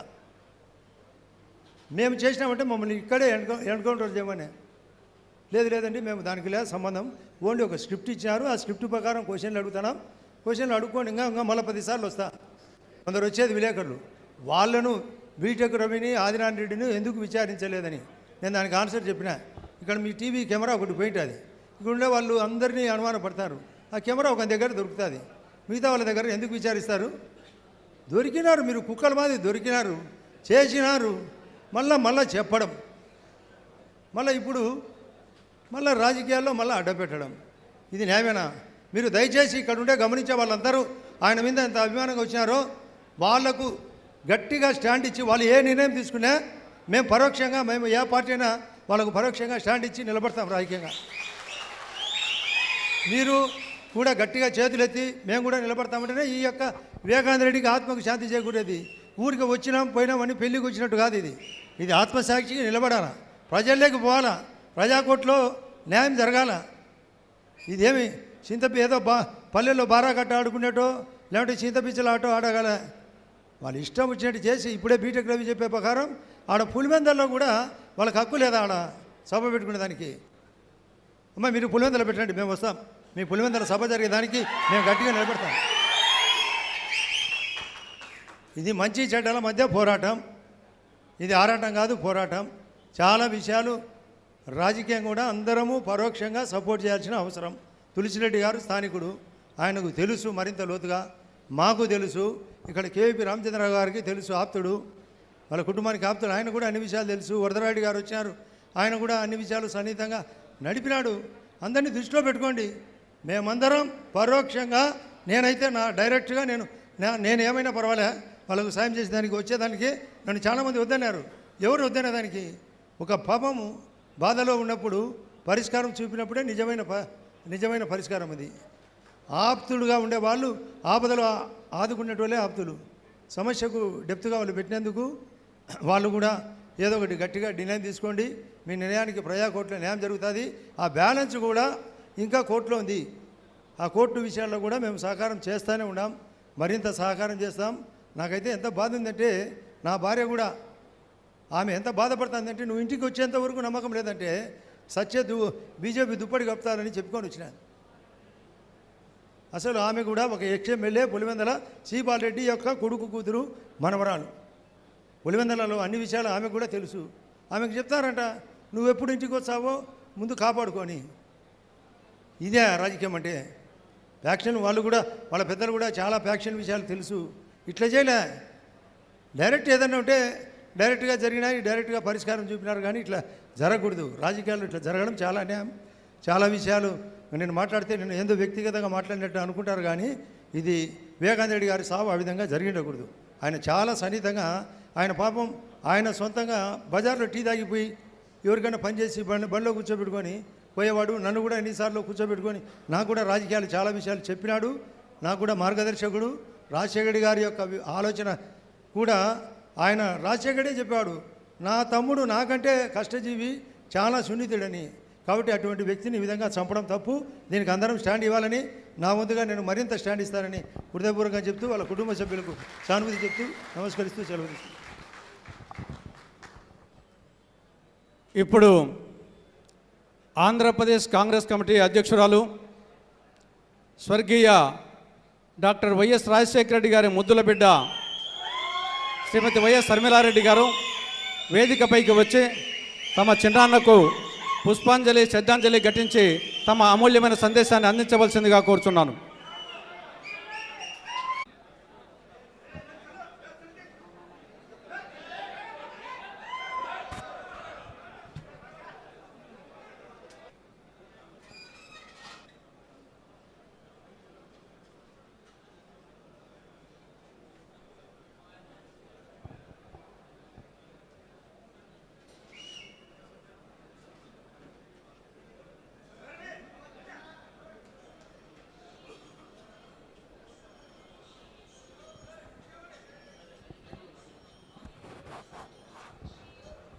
చెక్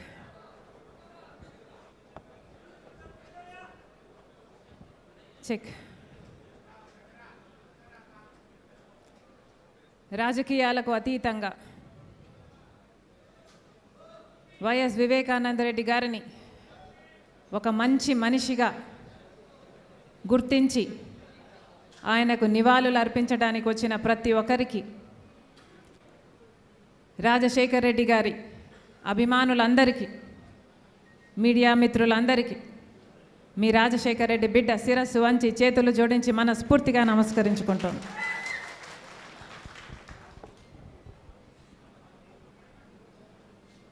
వైఎస్ వివేకానందరెడ్డి ఒక మంచి మనిషి అని మీ అందరికీ తెలుసు.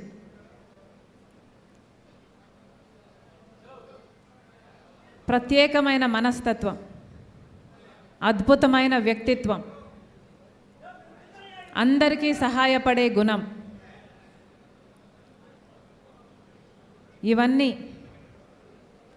వైఎస్ వివేకానందరెడ్డి అయితే నాకు మాత్రం నన్ను ఎత్తుకొని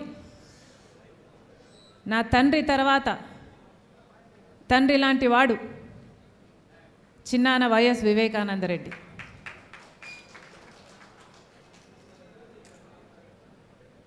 సునీత నేను చిన్నప్పుడంతా కలిసే పెరిగాం, కలిసే చదువుకున్నాం. అన్ని సంవత్సరాలలో ఆయన పోయేంత వరకు కూడా నేను ఎప్పుడే కానీ చిన్నాయనను కోపగించుకోవడం చూడలేదు, చికాకు పడ్డం చూడలేదు. ఎవరైనా సాయం చేయడానికి వస్తే అసలు ఆయన కాలు ఇంట్లో ఆగేది కాదు. ఎవరు సాయం చేయడానికి అడిగినా వాళ్ళను వెంట పెట్టుకొని ఆయన కారులోనే కూర్చోబెట్టుకొని వాళ్ళు పట్టకపోతే ఇరుక్కొని కుక్కి అదే కారులో కూర్చోబెట్టుకొని వాళ్ళకి ఎక్కడ అవసరం ఉంటే అక్కడ కలెక్టర్ ఆఫీస్ అయినా ఆర్డీఓ అయినా ఆఖరికి చిన్న రైతుకు వచ్చిన ఎలక్ట్రికల్ ప్రాబ్లం అయినా ఏ పెద్ద ఆఫీస్కైనా చిన్న ఆఫీస్కైనా సంకోచం లేకుండా నవ్వుతూ వెళ్ళి ఆఫీసర్లతో మాట్లాడి సమస్యను పరిష్కరించేవాడు చిన్నాయన.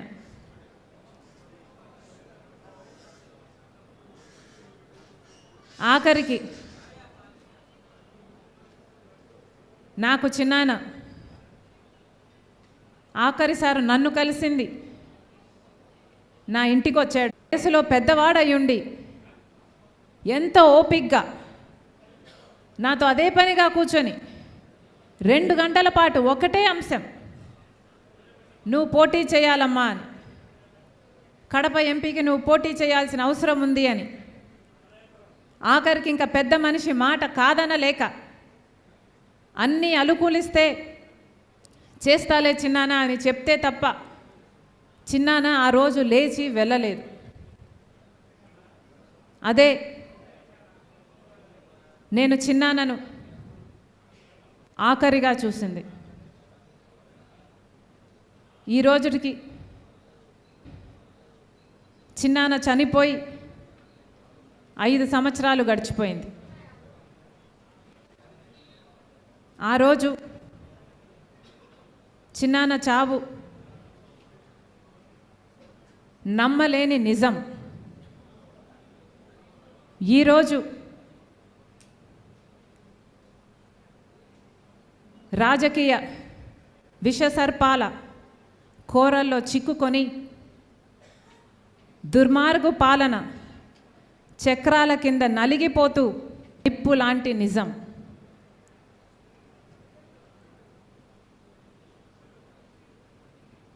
ఐదు సంవత్సరాలు అయిపోయింది. ఆలోచన చేయండి, 1 కాదు 2 కాదు. వివేకానందరెడ్డి గారి హత్య జరిగి 5 సంవత్సరాలు అయిపోయింది. క్రూరాతి క్రూరంగా ఆయన ఒంటి మీద ఎన్ని గొడ్డలు వేట్లున్నాయో ఆయన ఒంటి మీద రుజువులు ఉన్నాయి. ఘోరంగా నరికి చంపడం జరిగింది. సమాజంలో పెద్ద మనిషి, సమాజంలో మంచి మనిషి డాక్టర్ వైఎస్ రాజశేఖర్ రెడ్డి గారి ఎంతగానో ప్రేమించిన తమ్ముడు. అలాంటి ఆయన విషయంలోనే 5 సంవత్సరాలు గడిచినా కూడా న్యాయం జరగలేదు. ఈ రోజుటి వరకు కూడా హత్య చేసిన వాళ్లకు శిక్ష పడలేదు. ఇక అంతటి మనిషికి కూడా న్యాయం జరగకపోతే, హంతకులకు శిక్ష పడకపోతే ఇక సమాజంలో సామాన్యుల పరిస్థితి ఏమిటి? సామాన్యుల విషయంలో న్యాయం జరుగుతుంది అని సమాజం నమ్మే పరిస్థితి ఉండాలి అంటే ఈ పాటికి ఎప్పుడో హంతకులను గుర్తించుండాలి, వాళ్ళకు శిక్ష కూడా వేసుండాలి. కానీ 5 సంవత్సరాలు గడిచినా కూడా ఈ రోజుటి వరకు కూడా హంతకులకు శిక్ష పడనే లేదు. హత్య జరిగిన రోజున మాకు చెప్పిన విషయం, చిన్నాన హార్ట్ అటాక్తో చనిపోయాడు అని. సాక్షి కూడా వివేకానందరెడ్డి గారు హార్ట్ అటాక్తో మరణించారు అని చెప్పుకుంటూనే వచ్చింది. తీరా మేము ఇంట్లోంచి బయలుదేరేంత వరకు కూడా ఇది హార్ట్ అటాక్తో చనిపోలేదు, హత్య జరిగింది అన్న విషయం మాకు తెలియదు. వచ్చి చూసిన తర్వాత కానీ ఇంత ఘోరంగా చిన్నాన్నను హత్య చేశారు అన్న విషయం మాకు తెలియదు. ఆ రోజు హత్య జరిగిన రోజు హత్య పలాని వాళ్ళు చేశారని కానీ పలాని వాళ్ళు చేయించారు అన్న కానీ ఈ విషయాలు ఏవీ తెలిసే పరిస్థితి లేదు. కానీ ఈ రోజున హత్య చేసింది ఎవరో కాదు, బంధువులే అని అన్ని సాక్ష్యాలు వేలెత్తి చూపుతున్నాయి. గూగుల్ మ్యాప్స్ అయితేనేమి, కాల్ రికార్డ్స్ అయితేనేమి, వాంగ్మూలాలు అయితేనేమి, ఇవన్నీ హత్య చేసిన వాళ్ళు వీళ్ళు అని వేలెత్తి చూపుతున్నా ఈ రోజుటి వరకు కూడా హత్య చేసిన వాళ్ళకు, హత్య చేయించిన వాళ్ళకు శిక్ష పడలేదు, కేసుకు కొలిక్కి రాలేదు, కేసు అసలు ముందడుగు వేయలేదు.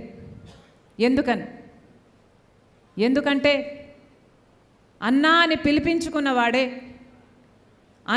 పిలిపించుకున్నవాడే ఈరోజు హంతకులకు రక్షణ కల్పిస్తున్నాడు. కాబట్టి ఈ రోజు వరకు కూడా చిన్నాన్న విషయంలో న్యాయం జరగలేదు.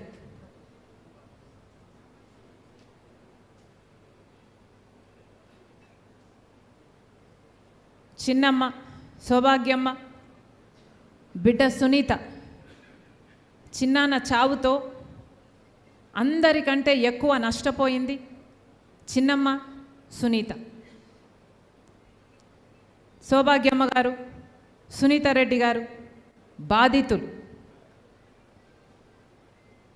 బాధితులు అన్న సానుభూతి లేకపోగా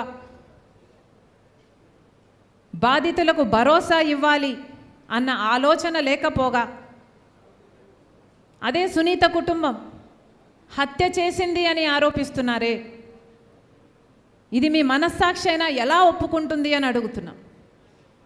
ఒకసారి అద్దం ముందు నించొని హత్య చేసింది సునీత కుటుంబమా అని ఒక్కసారి మిమ్మల్ని మీరు ప్రశ్నించుకోండి. అద్దం ఏం సమాధానం చెప్తుందో, మీ మనస్సాక్షి ఏం సమాధానం చెప్తుందో ఒకసారి మనస్సు పెట్టి వినండి. ఆఖరికి ఇంతగా దిగజారిపోతారు అని ఎవరు ఊహించలేదు. పైనేమో రాజశేఖర రెడ్డి గారి ఫోటో సాక్షిలో, పైనేమో రాజశేఖర రెడ్డి గారి ఫోటో, కిందేమో ఆయన అంతగా ప్రేమించిన, అంత నమ్మకంగా ఆయన కోసం పనిచేసిన తమ్ముడిని క్యారెక్టర్ అసాసినేషన్. ఇది న్యాయమేనా? మీకోసం పనిచేసినప్పుడు కనిపించలేదా వివేకానంద రెడ్డి గారి క్యారెక్టర్? పోయేంత రాత్రి వరకు కూడా వైసీపీ కోసమే క్యాంపెయిన్ చేశాడు కదా.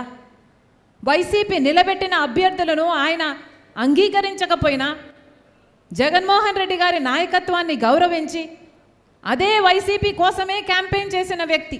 ఆ రోజు మీకు కనిపించలేదు వివేకానంద రెడ్డి క్యారెక్టర్. కానీ ఈరోజు పైనేమో రాజశేఖర రెడ్డి గారి బొమ్మ, కిందేమో వివేకానంద రెడ్డి క్యారెక్టర్ అసాసినేషన్.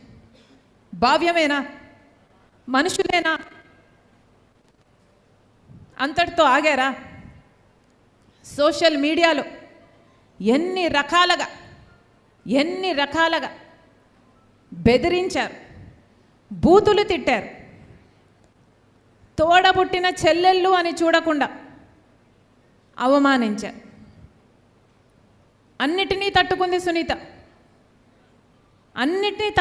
సునీత. ఈరోజు నిలబడి ఉంది సునీత. ఎంతమంది చూసాం ఇన్ని సంవత్సరాలలో సునీత న్యాయం జరగాలి అని, నిజాలు తేలాలని, హంతకులకు శిక్ష పడాలి అని తిరగని చోటు లేదు, తట్టని తలుపు లేదు. నిజంగానే సునీతే తన కుటుంబమే హత్య చేసుంటే ఈ కేసుని ఇంత పర్స్యూ చేయాల్సిన అవసరం సునీతకేమిటి? సునీతే గనుక, తన కుటుంబమే గనుక హత్య చేసుంటే మరి మీకు అధికారంలోకి వచ్చారు కదా 2019లో, కేసు మీ చేతుల్లోనే ఉన్నింది కదా. మరి మీరు అప్పుడు సునీతను ఎందుకు అరెస్ట్ చేయలేదు? సునీత కుటుంబాన్ని ఎందుకు ప్రశ్నించలేదు? ఎందుకంటే దోషులెవరో నిర్దోషులెవరో మీకు తెలుసు కాబట్టి, మీ మనస్సాక్షికి తెలుసు కాబట్టి.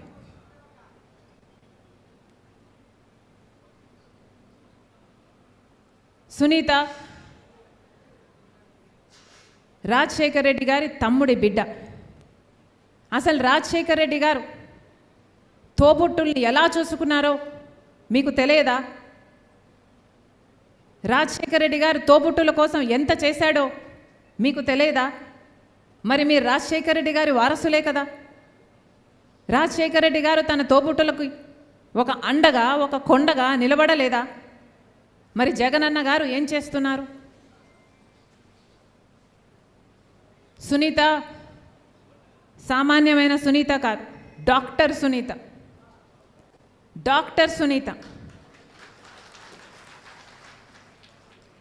సునీత ఒక డాక్టర్గా తనకంటూ ఒక స్థానం సంపాదించుకుంది.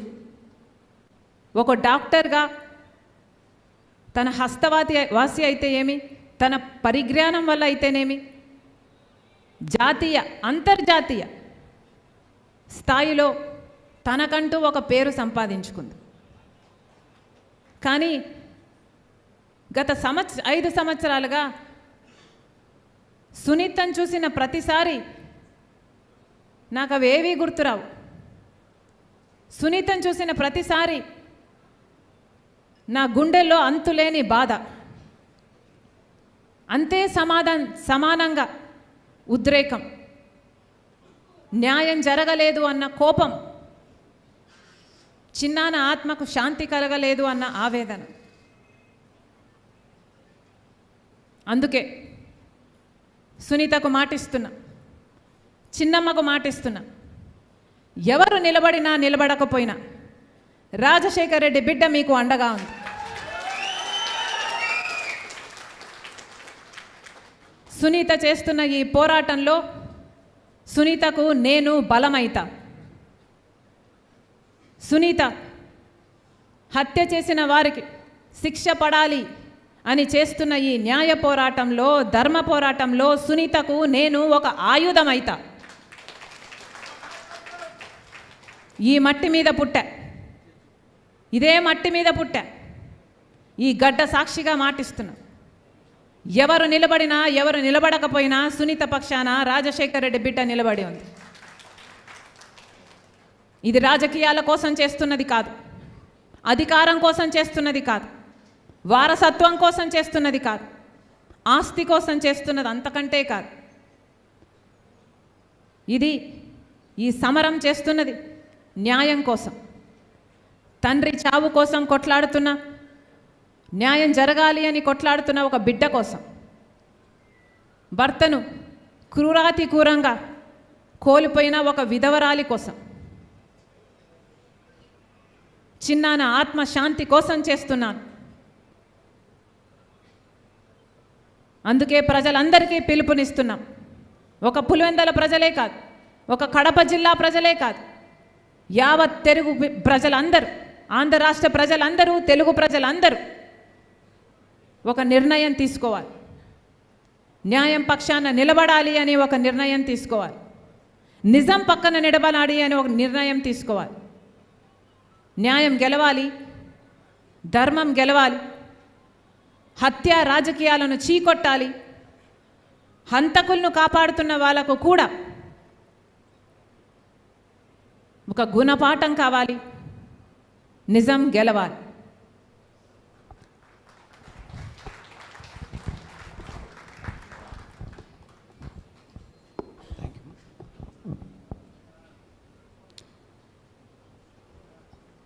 మహాశిలరా, చరిత్రలో రాణి రుద్రమదేవి, పల్నాటి నాగమ్మ, ఝాన్సీ లక్ష్మీబాయి ఇలాంటి వీర నారీమణుల వీరగాథలు మనము విన్నాము, చదివాము. అదేవిధంగా ప్రస్తుతం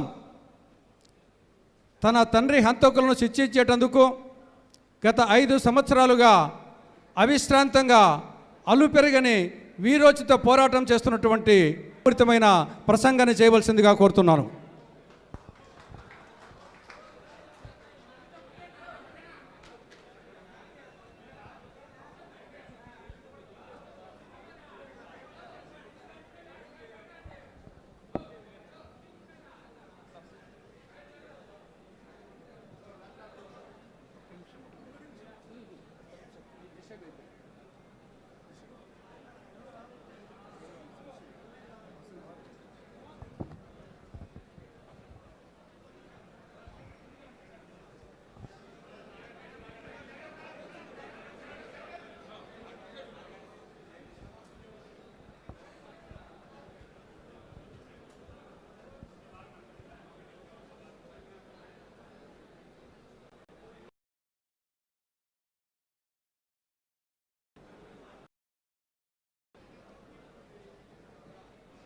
నాన్నపైన ప్రేమతో ఇక్కడికి వచ్చిన ప్రతి ఒక్కరికి నా హృదయపూర్వక ధన్యవాదాలు.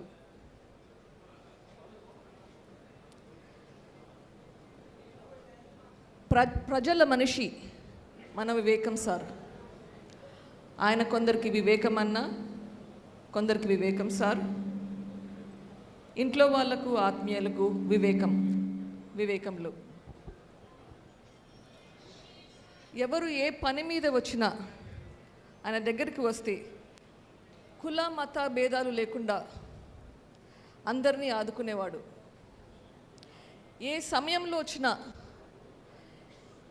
ఇంట్లో ఏమి పనులున్నా, ఏమి కార్యక్రమాలున్నా అవన్నీ వదిలేసి వచ్చిన వాళ్ళ కోసం ఏం చేయాలా అని ఆలోచించే మనిషి.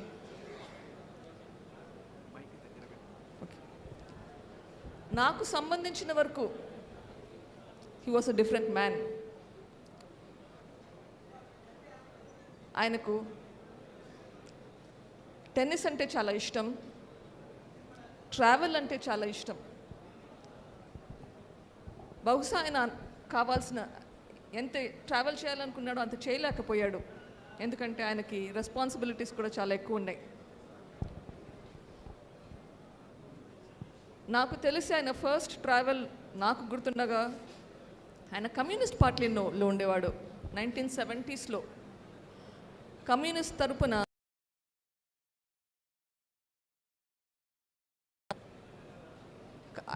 కమ్యూనిస్ట్ పార్టీ నుంచి తర్వాత రెడ్డి కాంగ్రెస్, తర్వాత కాంగ్రెస్.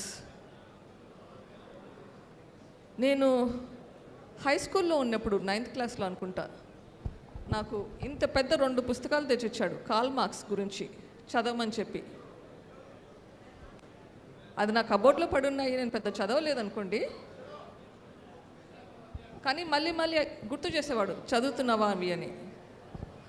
సో ఆయన కమ్యూనిస్ట్ సిద్ధాంతాలు కూడా బాగానే ఉన్నాయి.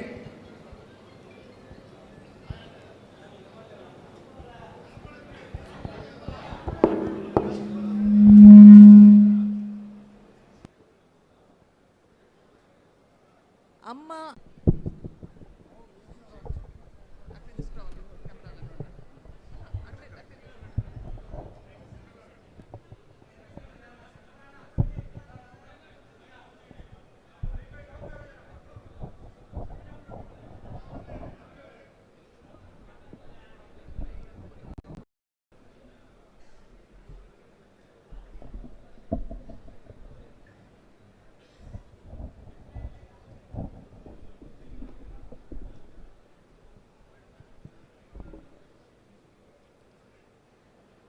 కుటుంబం అంటే ఆయనకి భార్య కూతురే కాకుండా ఆయనకి ఉమ్మడి కుటుంబం అనేది చాలా ముఖ్యం.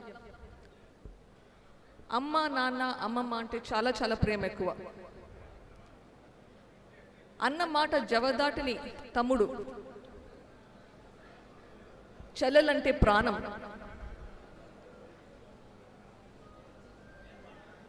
ఎవరి చెల్లెల మీద ఏ ఈగ కూడా రాలకుండా చూసుకునే దానికి ప్రయత్నించేవాడు.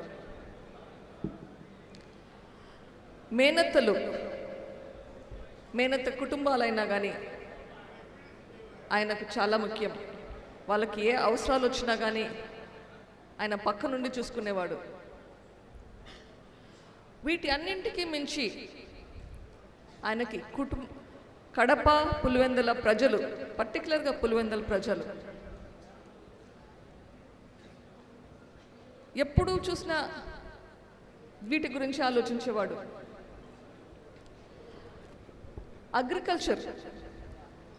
అగ్రికల్చర్ మీద ఆయనకు చాలా అవగాహన ఉండేది. బహుశా 1989-90 ఆ ప్రాంతంలో ఒక నెల రోజులు ఆయన మనీలా వెళ్ళినాడు, ఫిలిప్పీన్స్లో. వెళ్ళి వెనక్కి వచ్చి నాకు ఆర్గానిక్ ఫార్మింగ్ గురించి నేను చెప్పేవాళ్ళు. ఈరోజు మనం ఆర్గానిక్ ఫుడ్ అనుకుంటుంటాం. ఆయన దీని గురించి 1989-90లోనే నాకు చెప్పేవాడు. అప్పట్లో వేప చెట్లు పెంచాలి, వేప చెట్లతోటి మనము హెర్బిసైడ్స్ చేసుకోవాలి, పురుగులు రాకుండా చూసుకోవాలి, మందులు వాడేది తగ్గించాలి అని అప్పటి నుంచి చెప్పేవాడు.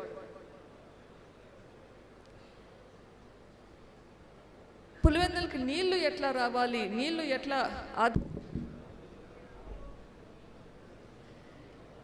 ఎంపీగా కూడా ఆయన అగ్రికల్చరల్ స్టాండింగ్ కమిటీలో ఉండేవాడు. నేను కాలేజ్లో ఉన్నప్పుడు, ఇది బహుశా 1993-94 టైంలో అనుకుంటా, నాతోటి ఎక్కువ under ground drainage system, solid waste management గురించి ఎట్లా చేయాలి, సెగ్రిగేషన్ ఎట్లా చేయాలి, లిక్విడ్ వేస్ట్, సాలిడ్ వేస్ట్. ఇప్పుడు మనం చూస్తున్నాము బ్లూ బిన్స్లో ఒకటి వేయాలి, గ్రీన్ బిన్స్లో ఒకటి వేయాలని. ఈ ఆలోచనలు వెనక్కి ఎప్పుడో ఉండేటివి. అట్లీస్ట్ 93 టైంలో నాకు చెప్పేవాడు దీని గురించి ఎట్లా ఇంప్లిమెంట్ చేయాలి, ఎట్లా పులివెందులకి ఇది తీసుకొని రావాలి అని చెప్పి. ఈ ఆలోచనలో అంతటితోటి మనకి పులివెందుల డెవలప్మెంట్ కూడా చేసేవాడు. పులివెందుల ప్రజలకి, కడప ప్రజలకి ఉద్యోగాల కోసం వస్తూ ఉంటారు అని ఎప్పుడూ తపన పడేవాడు. ఎట్లా వీళ్ళ మనుషుల్ని, ప్రజల్ని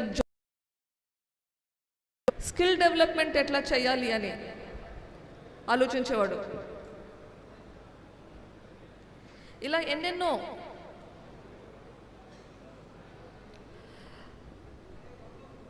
టూ 2009లో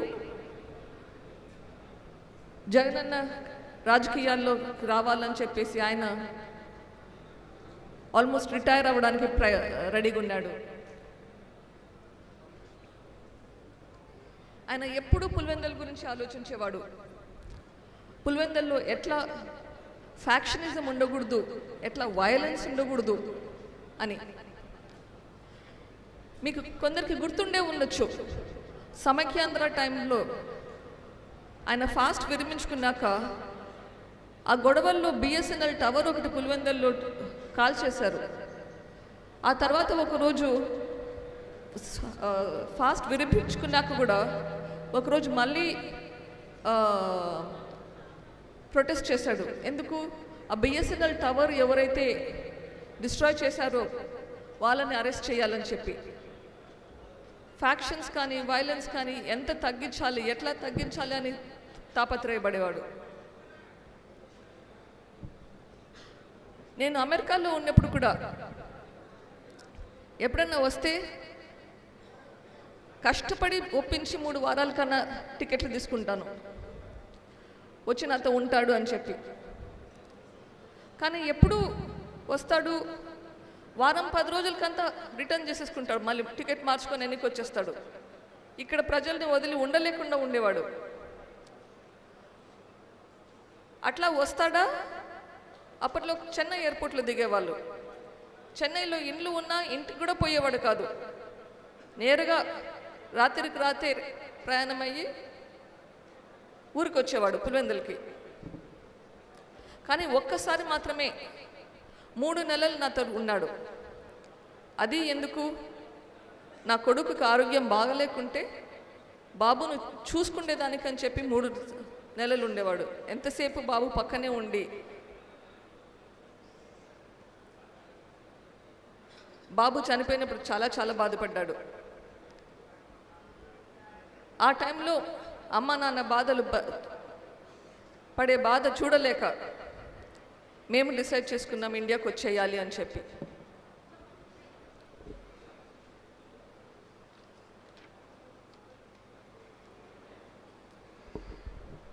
డబ్బు కన్నా, వ్యక్తిగత వైరాల కన్నా ప్రజల శాంతి ప్రయోజనాలే ముఖ్యమని నమ్మిన వివేకం సార్ తన రాజకీయ జీవితం అంతా తన అన్న రాజశేఖర్ రెడ్డితో కలిసి పనిచేశాడు.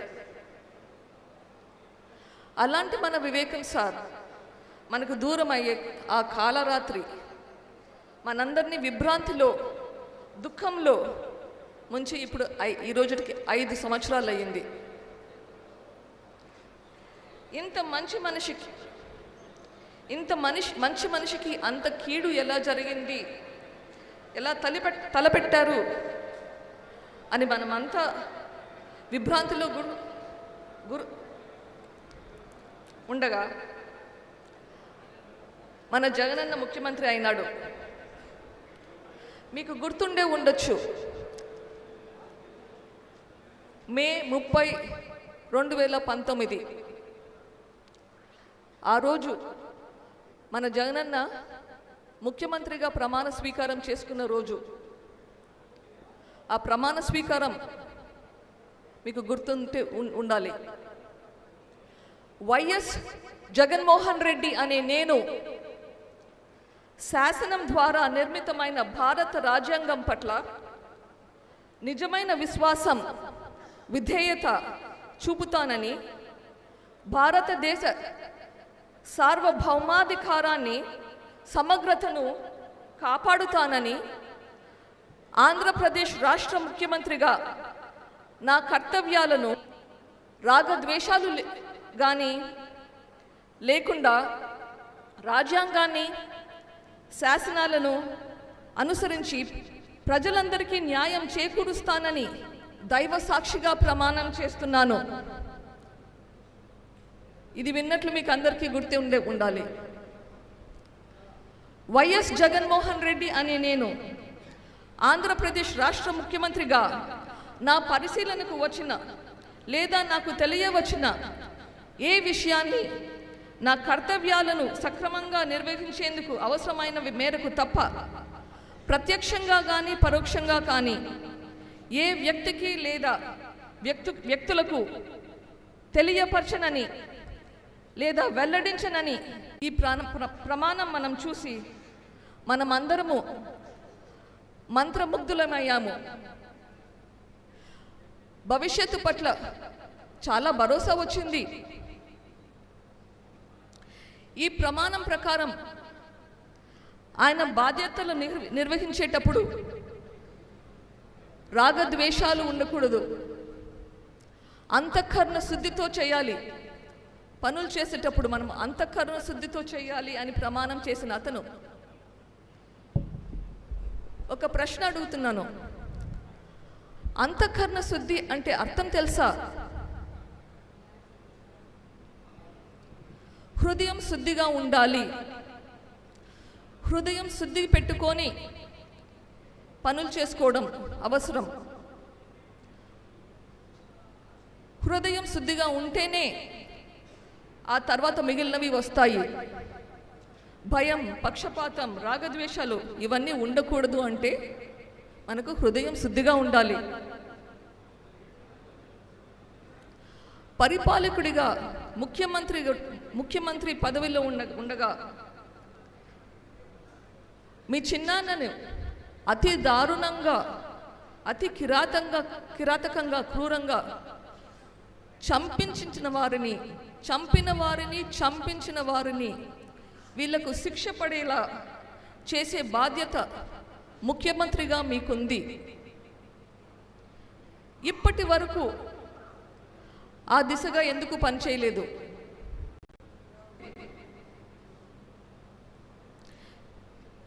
ముఖ్యమంత్రిగా మీరు ప్రమాణ స్వీకారం చేసినారు.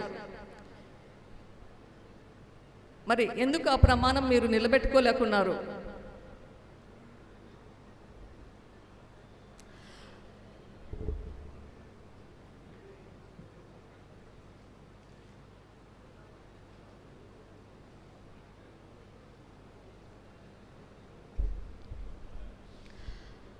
నేరస్తులకు శిక్ష పడేలా పోరాటం చేస్తున్న నా మీద, నా కుటుంబం మీద అదే నేరం మోపుతున్నారు. ఇది సమంజసమా? నాకు, నా కుటుంబానికి సంబంధం ఉంటే మా మీద చర్యలు తీసుకోవాలి. అది మీ బాధ్యత. నేను కానీ, నా కుటుంబం కానీ ఇది చేసింటే మమ్మల్ని అరెస్ట్ ఎందుకు చేయలేదు?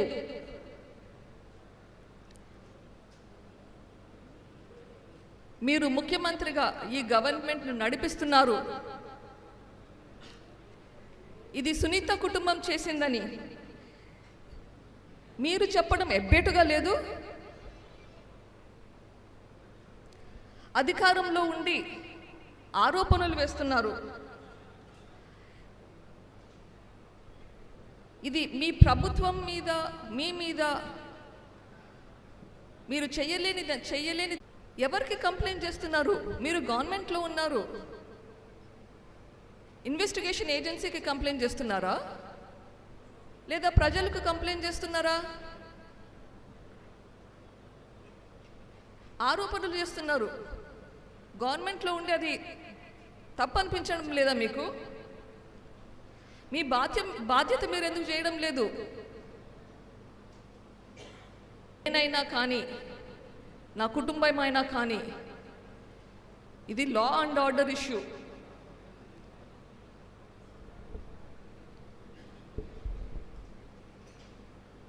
రాష్ట్రంలో లా అండ్ ఆర్డర్ అనేది ఉండాలి. లా అండ్ ఆర్డర్కి పక్షపాతి ధోరణి ఉండకూడదు. సిబిఐ వాళ్ళు ఒక న్యూస్ పేపర్లో ఒక అడ్వర్టైజ్మెంట్ వేశారు. ఎవరికైనా ఏదైనా సమాచారం ఉంటే, ఈ హత్య గురించి ఏదైనా సమాచారం ఉంటే అది వాళ్ళకి అందజేస్తే 5 లక్షల రివార్డు కూడా ప్రకటించారు. మేమే చంపినాము అని మీ దగ్గర ఏదైనా ఇన్ఫర్మేషన్ ఉంటే అది సిబిఐ వాళ్ళకి ఇస్తే ఒక 5 లక్షల రివార్డు కూడా మీకు వస్తుంది. మరి ఎందుకు అది వాళ్ళకి ఇవ్వట్లేదు? ముఖ్యమంత్రిగా బాధ్యత మీకు లేదు? మీ బాధ్యత మీరు చేయకుండా ఎంతసేపు కెమెరాల ముందు వచ్చి మా మీద నిందలు మోపడం, ఇట్లా ఎందుకు చేస్తున్నారు? ఈ రాష్ట్రాన్ని మీరు పరిపాలిస్తున్నారు. ఇట్లా నిందలు మోపడం, మీ పని మీరు చేయకుండా ఉండడానికి మీకు సిగ్గుగా లేదు? పదే పదే మేము చేశామంటున్నారు, మా కుటుంబం చేశామంటున్నారు, సునీత కుటుంబం చేశామంటున్నారు. పోనీ జూన్ 2019 నుంచి మార్చ్ 2020 వరకు ఈ ఇన్వెస్టిగేషన్ మీ ప్రభుత్వమే చేసింది. ఆ టైంలోనే మమ్మల్ని అరెస్ట్ చేసి ఉండొచ్చు కదా. మీరు వేసే నిందలన్నీ విడ్డూరంగా అనిపిస్తుంది. మీరు చేయలేకనే కదా ఇన్వెస్టిగేషన్ సిబిఐకి అప్పగించింది. సాక్షిలో రకరకాల కథనాలు వేస్తున్నారు. సాక్షి చైర్మన్ భారతి గారికి నాకు విన్నపం, మీ దగ్గర ఆధారాలు ఉంటే అవి దయచేసి ఇన్వెస్టిగేషన్కి ఏజెన్సీకి పోలీసులకి అప్పగించండి. ఇన్ఫర్మేషన్ ఉండి అది పోలీసులకు ఇవ్వకుంటే అది నేరం, ఇట్స్ అ క్రైమ్. మీ దగ్గర ఉన్న ఇన్ఫర్మేషన్ దయచేసి పోలీసులకి ఇవ్వండి, ఇన్వెస్టిగేషన్ చేయమని చెప్పండి. లేదా మీకు సిబిఐ మీద నమ్మకం లేకుంటే కోర్టుకు వెళ్ళండి, కోర్ట్ మానిటర్డ్ ఇన్వెస్టిగేషన్ అడగండి. అట్లా ఇన్వెస్టిగేషన్ చేస్తే మరీ మంచిది. సీతకు అగ్ని పరీక్షల బయటికి నిందలు లేకుండా బయటకు వస్తాం.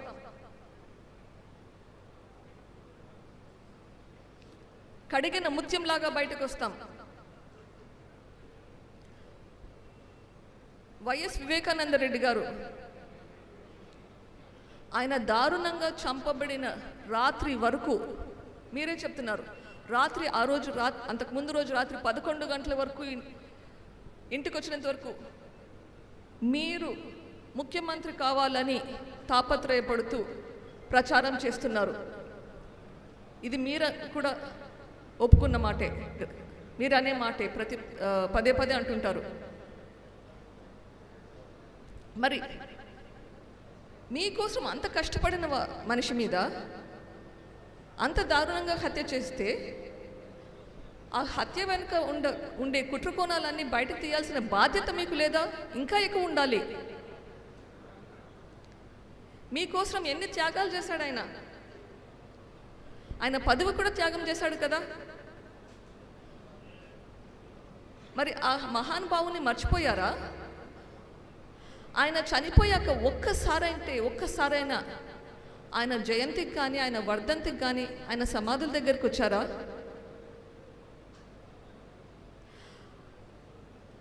రెండు 2019లో ఎలక్షన్లు అయిపోయినాక ఆయన మీకు చేసిన మేలుల గురించి ఒక్కసారన్నా మాట్లాడారా? గుర్తు చేసుకున్నారా?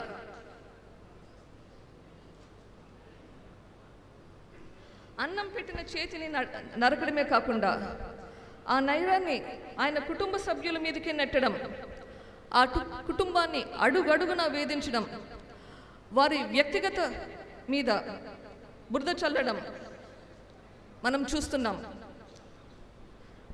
రాజకీయం అంటే ప్రజలకు మంచి చేయడం కోసమే అనేలా బ్రతికిన వివేకానందను చూసాం. ఇప్పుడు ప్రజాశ్రేయస్సు అనే మాటకు అర్థం తెలియని రాక్షస నాయకులను చూస్తున్నాం.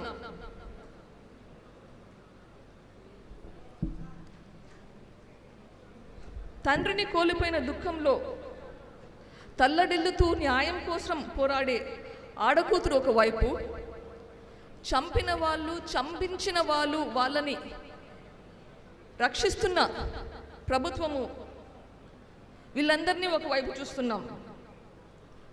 మరి మనం ఎటువైపు, మీరందరూ ఎటువైపు? చూస్తూనే ఉండిపోదామా? కళ్ళు తెరుచుకొని నోరు మూసుకొని విభ్రాంతిలోనే ఉండిపోదామా? మనం స్పందించాల్సిన సమయం వచ్చింది. స్పందించే అవకాశం కూడా ఉంది మనకిప్పుడు. మన గుండెల్లో అణిగి ఉన్న ఆక్రోశాన్ని, ఆవేశాన్ని మౌనంగా అయినా సరే వెల్లడించే అవకాశం వచ్చింది. మీరు నిశ్చయించుకోవాలి. ఒక భవనాల్ని కట్టించేటప్పుడు వాటికి పునాదులు అన్నది చాలా చాలా ముఖ్యం. మనకందరికీ తెలిసిందే. వైఎస్ఆర్సిపి పునాదులు రక్తంలో మునిగి ఉన్నాయి.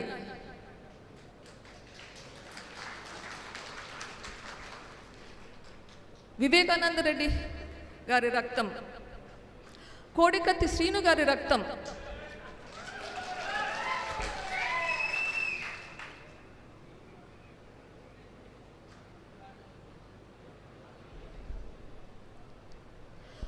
పదవులు త్యాగం చేసిన చిన్నాన్న, రాత్రనక పగలనక అన్న కోసం తిరిగిన చెల్లి, వీళ్ళకిచ్చిన కానుకలు మనం చూసాం. కృతజ్ఞత అంటే ఇదేనా? వైఎస్ఆర్సిపి ఎంపీలకు, ఎమ్మెల్యేలకు, నాయకులకు మీకందరికీ ఒక సలహా. మీ భవిష్యత్తు కోసం ఈ గవర్నమెంట్ నుంచి బయటికి రండి. లేకపోతే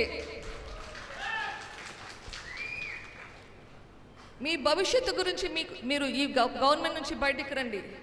లేకపోతే ఈ పాపం మీకు కూడా చుట్టుకుంటుంది. ఆయనతో పాటు మిమ్మల్ని కూడా ఊబిలోకి తీసుకెళ్తాడు.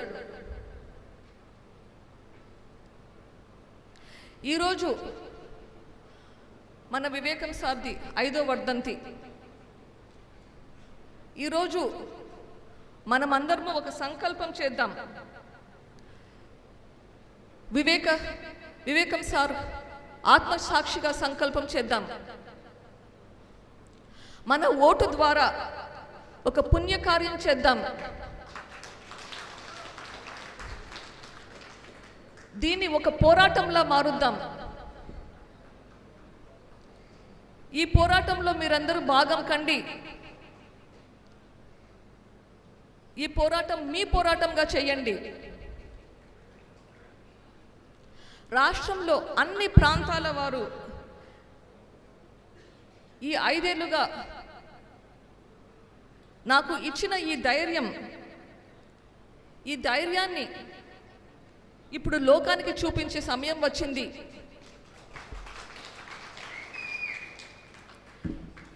ఈ ధైర్యాన్ని మన ఓటు ద్వారా వివేకం సార్ను చంపిన వాళ్లకు చూపిద్దాం.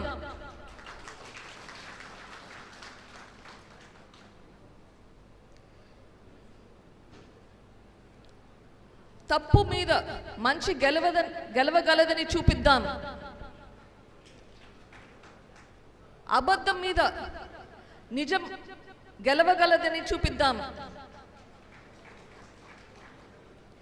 అన్యాయం మీద న్యాయం గెలవగలదని నిరూపిద్దాం. Thank you.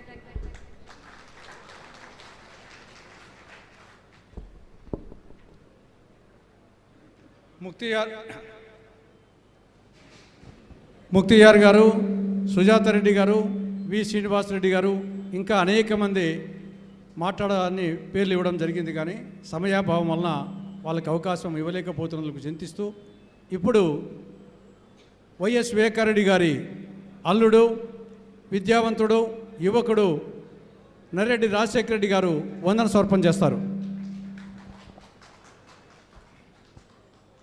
సభకు నమస్కారం. వైఎస్ఆర్ వివేక గారి మీద అభిమానం తోటి మరియు సునీత చేస్తున్న పోరాటానికి మద్దతుగా మీరంతా ఇక్కడికి వచ్చినందుకు పేరు పేరున పార్టీలు ఇక్కడికి రావడం, మీరు సునీత చేస్తున్న పోరాటానికి మీరు మద్దతు ప్రకటిస్తున్నట్లుగా మేము అనుకుంటున్నాము. ఇక్కడికి వచ్చిన ప్రతి రాజకీయ నాయకుడికి పేరు పేరున AP Congress committee president Shri Sharmila గారికి, శ్రీ కేవీపీ రామచంద్రరావు గారికి, తులసిరెడ్డి గారికి, నజీర్ గారికి మరియు తదితరులకి మీ అందరికీ ప్రత్యేక అభినందనలు, ధన్యవాదాలు, కృతజ్ఞతలు. ఈ కార్యక్రమం విజయవంతం చేయడానికి ఈ ఫంక్షన్ హాల్ సిబ్బందికి, మీడియా మిత్రులకి లంచ్ ఏర్పాటు చేయడమైంది. దయచేసి మీరందరూ మా ఆతిథ్యాన్ని స్వీకరించి భోంచేసి వెళ్ళాలని రిక్వెస్ట్ చేసుకుంటున్నాము. Thank you for coming. చివరిగా నినాదాలు. నేను అజాతశత్రు వివేకానంద రెడ్డి గారు అంటాను. అజాతశత్రు వివేకానంద రెడ్డి గారు, అజాతశత్రు వివేకానంద రెడ్డి గారు. Thank you.